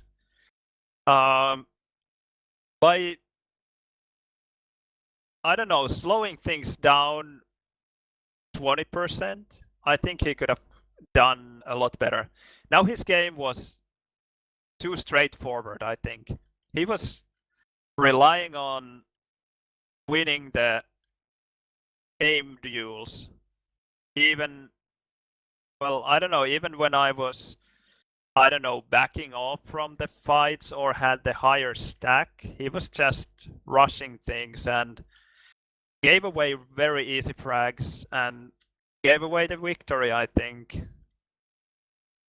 Of course, if he had played differently, maybe I would have adjusted my game as well. I don't know. It's really hard to say.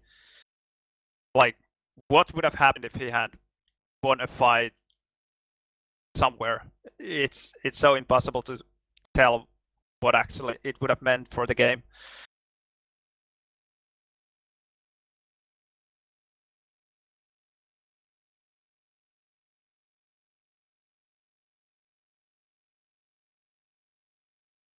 Well, he should have played the item control game more.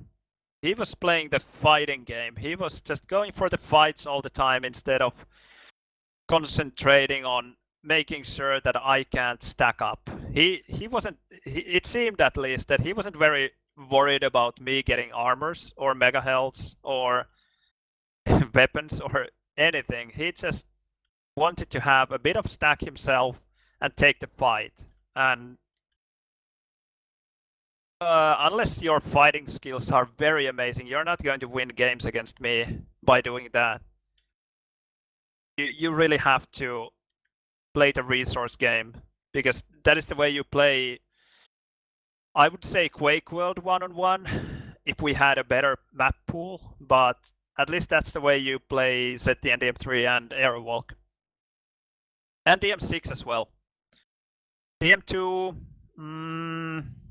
not so much. You can play the resource game by taking mega healths, but there's no way you can starve your enemy of armors. And DM4 is just a mess in 1-on-1. A very strange map.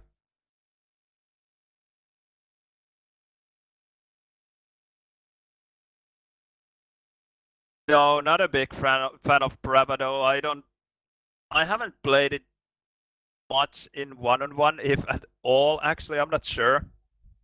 I've played it in one 2-on-2 tournament, and I just played the newest version in 2-on-2, and I absolutely hated it. I can't really judge the map because I haven't played it enough, but so far I'm not very impressed. Very ugly. In 2-on-2 it was very boring as well. Somehow too easy to control things and just, I don't know, very uninspiring. I don't even feel like playing the map. And I'm a big fan of custom maps. I love playing custom maps. They just have to be good maps, not just any custom map.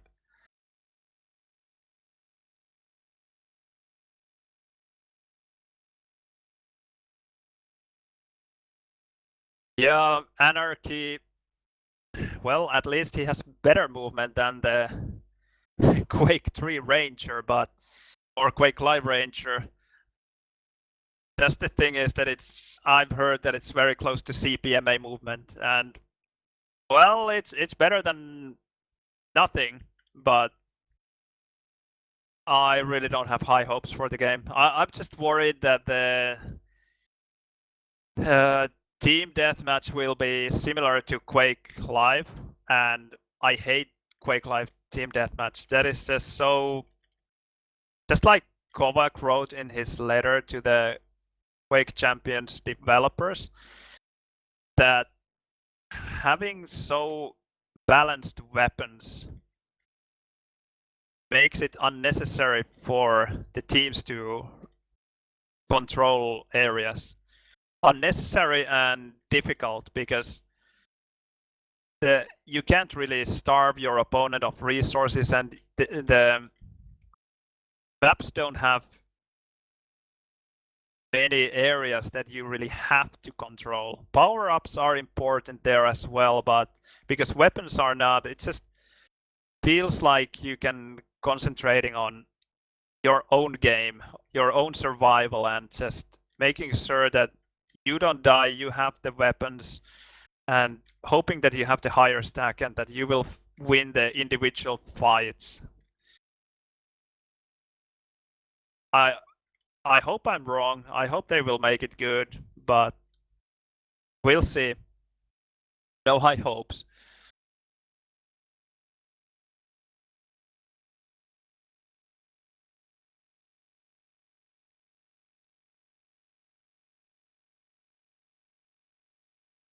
Well, there are maps that would make me enjoy Duel more, but how much more? I don't know really. I think no map can change the fact that I don't enjoy one-on-one much. That is just a fact. Maps like Doomed and Skull and Spine version 2, Spine V2, these would certainly make one-on-one more enjoyable. I would remove the whole old school TB3 pool from the map pool if it was my choice to make. I would get rid of DM2 first. Well, DM6 is kind of replaced already, at least in some tournaments. And DM4 as well. I think I'm a good DM4 player, but it's not a good one-on-one map, and that is just a fact. So I would replace them by Skull, Doomed, Spine V2, and to make a pool of 7 from which people would toss. I would keep ZTN DM3, Airwalk. I don't like Bravado, but well, it can be there, and then we would need one more.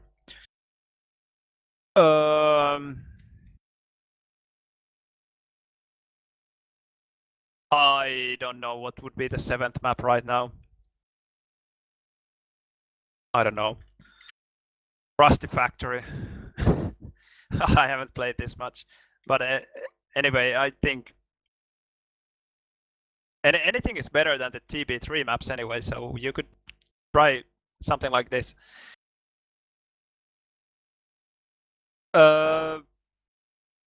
Let me answer you soon, Okay. I'm just checking if there are any other questions that I didn't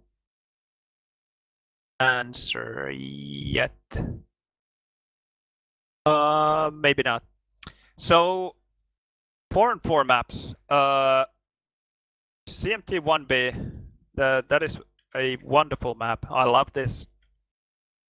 CMT4, another wonderful map.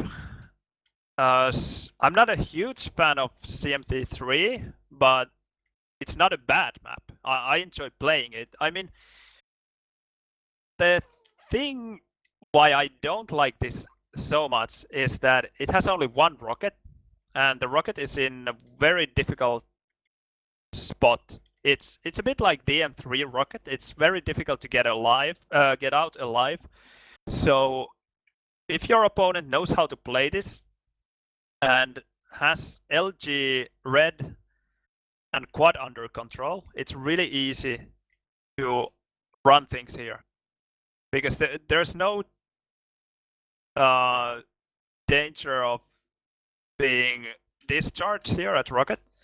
So you can just prevent your enemy from getting the rockets quite easily. You have red under control. Yellow is very hard to control here, but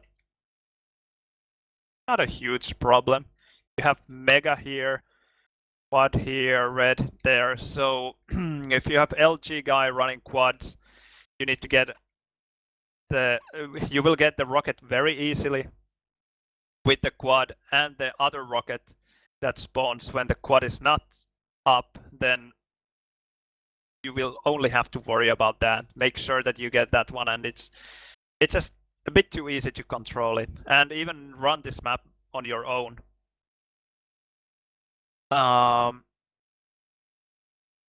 Then, well, those were the 3 CMT maps that I like. Then we have UK Pack 2. Not many people have actually played this map, but I love this in 4 and 4. We used to play this with Satanic Slaughter Clan, and I'm sure if this map was played more, we could find things to tweak, but already the way it is, it's a really fun map to play, and worked really well. Then what else? Sloss is actually quite interesting. Totally different. This map doesn't have LG, for example. Has crazy rocket fights all over the place. Is relatively small, and the fights here are I don't know, like a strange mix of very close quarters to quite long distance. Like here, the distances are very long, even longer than from DM3 ring to quad. Very long distances, but then some rooms here, like the red room, feels kind of cramped here, and this map is so full of nice movement. This room and area in general is full of short distances, nice rocket fights, and especially because there's no LG, I enjoy the flow of the map. You don't have to be so careful here. You don't have to worry about being ambushed by enemy LG. So you can play really fast game here. Just rush in and, I don't know, destroy with your rocket. And quad runs take a lot of skill because you don't have the LG here. I hope I'm right that there is no LG. I just carried over the LG from some other map. Well, anyway, this is a map that I really enjoy in 4 and 4. I can't say that I have played it a lot. This is again a map we played with Satanic Slaughter Clan, but since those days, I haven't played it much. We played it a bit in the draft league, but that's about it. Here's a nice trick, by the way. Jumping through the window and do the all roof there and to the cross and through the red window. I can't move today. I don't even have my Quake position. Let's see. So to the roof, the cross, to the window, and here to red. Yeah, right away after changing the position. But anyway, that's a really sweet trick to pull off, and a very useful one as well. So at least those 4 and 4 maps I like. I would like to try others as well. I don't know, I would like to do something with CMT5. CMT5B, that is. There are things that I like about this map, but then there are others that I don't. It's, for example, full of areas like this, where there's really nothing here. Very unnecessary area, just useless for anything. And you go from an area like this, and there's absolutely nothing, just 1, 2, 3, 4 exits, and then you go here. And you are again in an area where there's nothing. You have 1, 2, 3, 4 exits. and no items. Then there's another room. There's nothing here either. Then you have yellow. So in a way, I like the way this map plays, but it should be a bit smaller. You should remove these unnecessary areas, and it would be a better map. But that's about it. I'm sure there could be other 4-on-4 maps as well that are really good, but these are the maps that I have actually played quite a bit.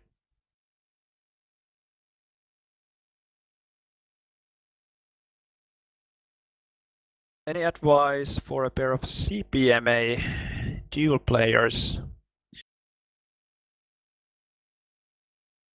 Get into 2-on-2 when Champions comes out.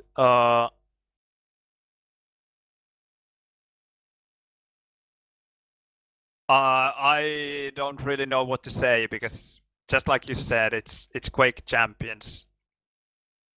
I don't know anything about the game, so it's really hard to give any tips. I don't know. Maybe you can play 2-on-2 in some other game to improve your communication or something. That's all I can give you, I think, because it's so difficult to give any tips because we haven't seen the game much.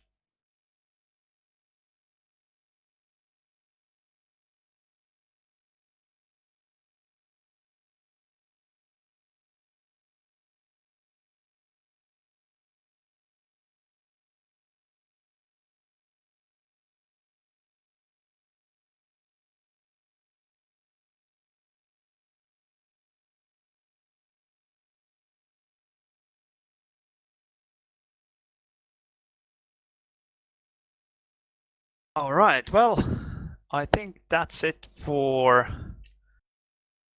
demo analyzing for tonight.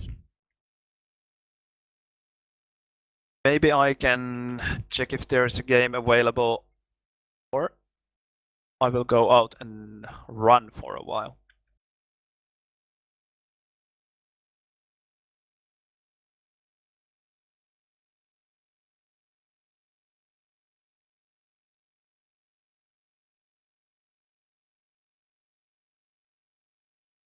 We'll ask Henu if he will come to play.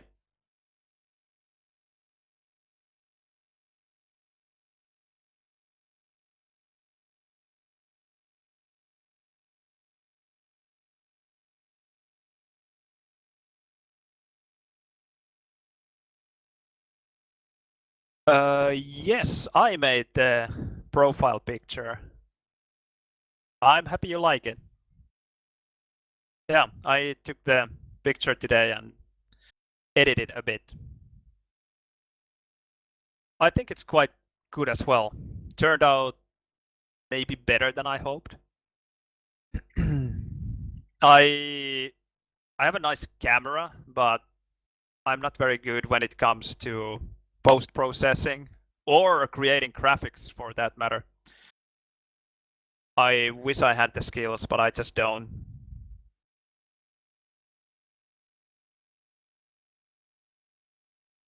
All right, Henu told me that he will come shortly when he's done with his Path of Exile.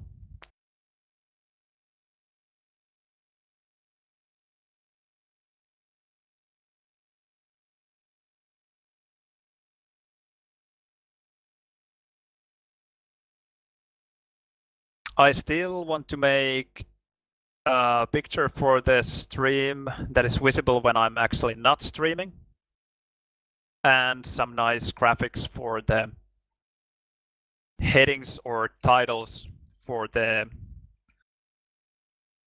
what are they, tiles that are under the stream. I just didn't have time yet.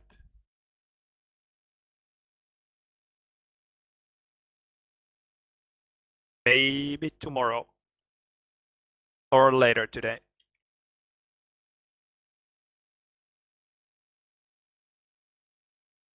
Yeah, well, it's kind of understandable to prioritize Path of Exile because there are more players there. Or, well, actually, I think Henu plays it by himself. But anyway, the point still stands that you need others to play Quake and you don't need others to play Path of Exile. So that is a game that you can play at any time, whereas Quake is not. And holy shit, I really need the fan. My fingers and my wrists are just sweating. And we lost our opponent.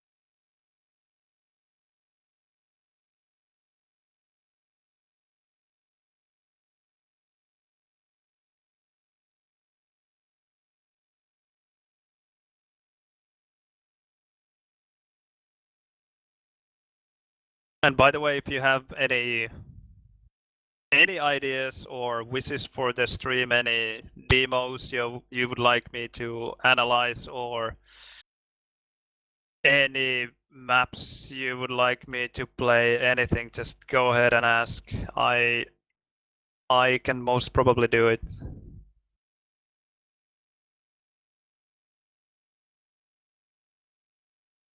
By the way, A1FR, you asked something today and yesterday, and I don't remember what.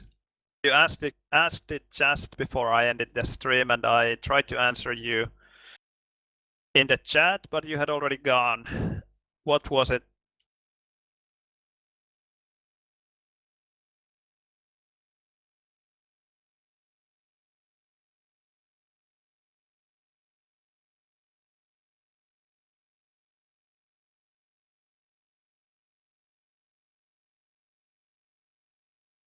You asked something.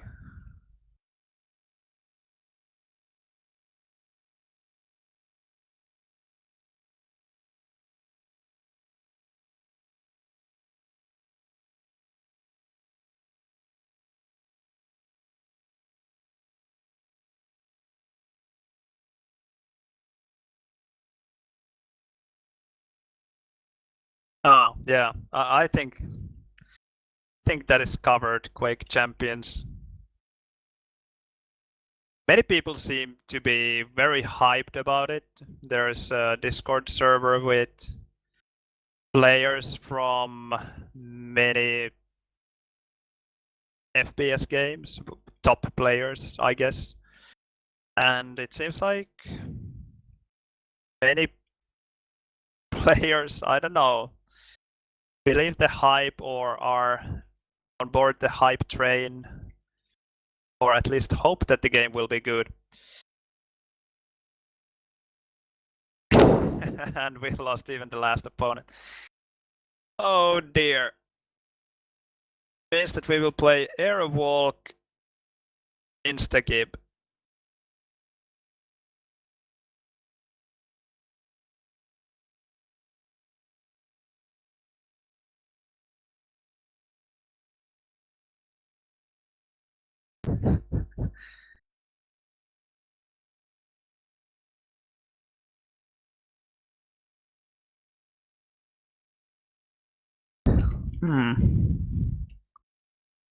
Doesn't seem to agree.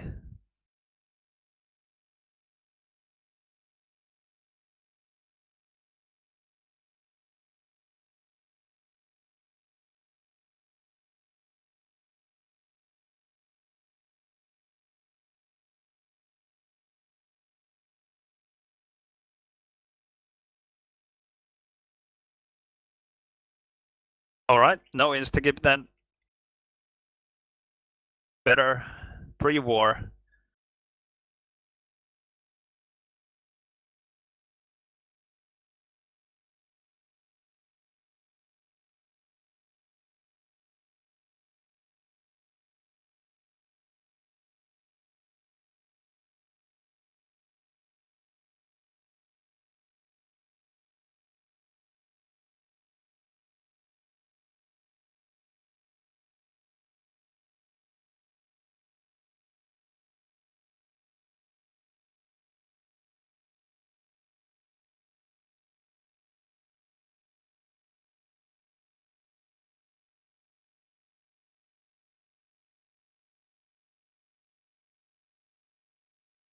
How will you play Quake Champions because it's not out yet?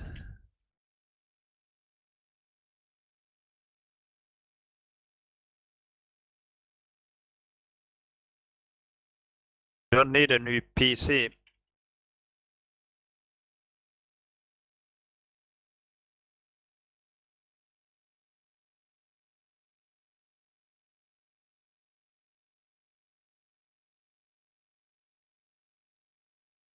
Okay, if no one is joining within the next 30 seconds, then I'm going. I probably should go anyway. But if 2 people magically join, then I will play.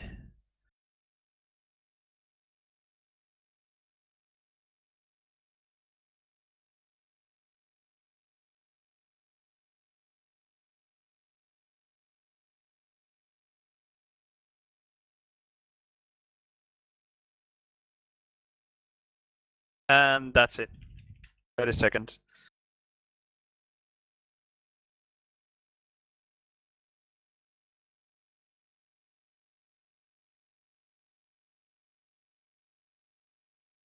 What kind of DM2 tricks?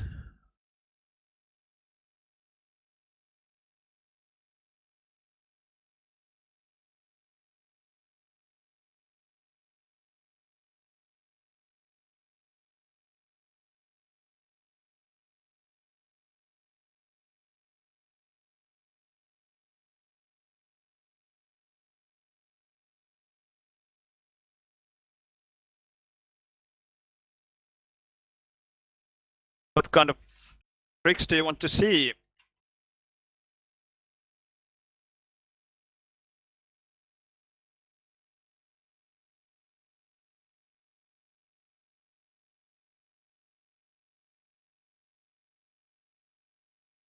I don't have many tricks in DM2. DM3 is so much better map for trick jumping.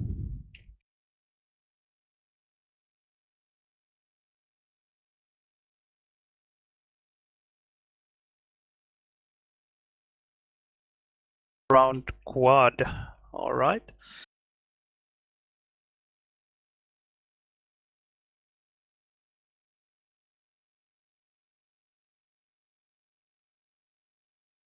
There, I think that about covers it, right?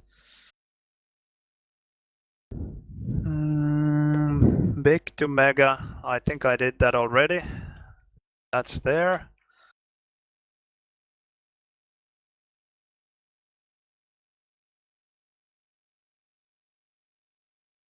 And not like that.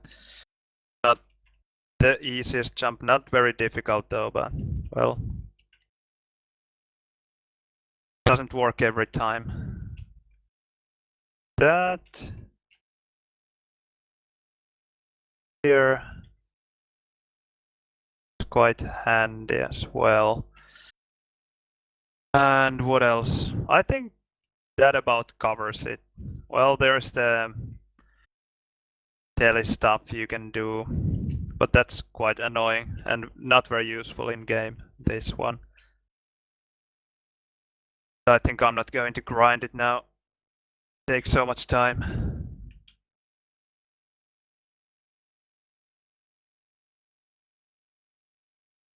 Do I use plus back? No, I think not. No. Only at the when I make it to mega already, but no.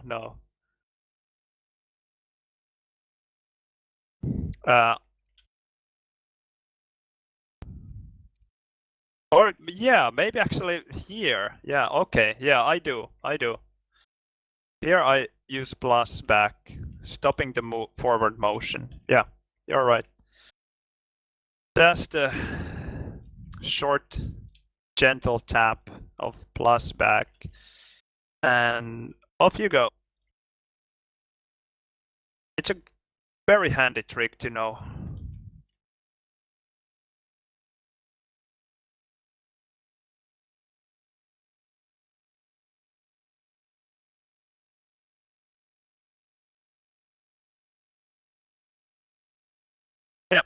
Alright, I think that's it for the stream for now. Maybe more later, although no promises. Tomorrow at least some streaming. Maybe those final demos of Qhlan 1-on-1 and maybe some 4-on-4. But I would like to play as well a bit. Not only watch through demos. Although it's quite enjoyable in a way. Especially when I know that someone else is watching. Okay, that's it for me. I will go out and run for a while. Will be good for me. Okay? Was fun. Go and play. Catch you around later.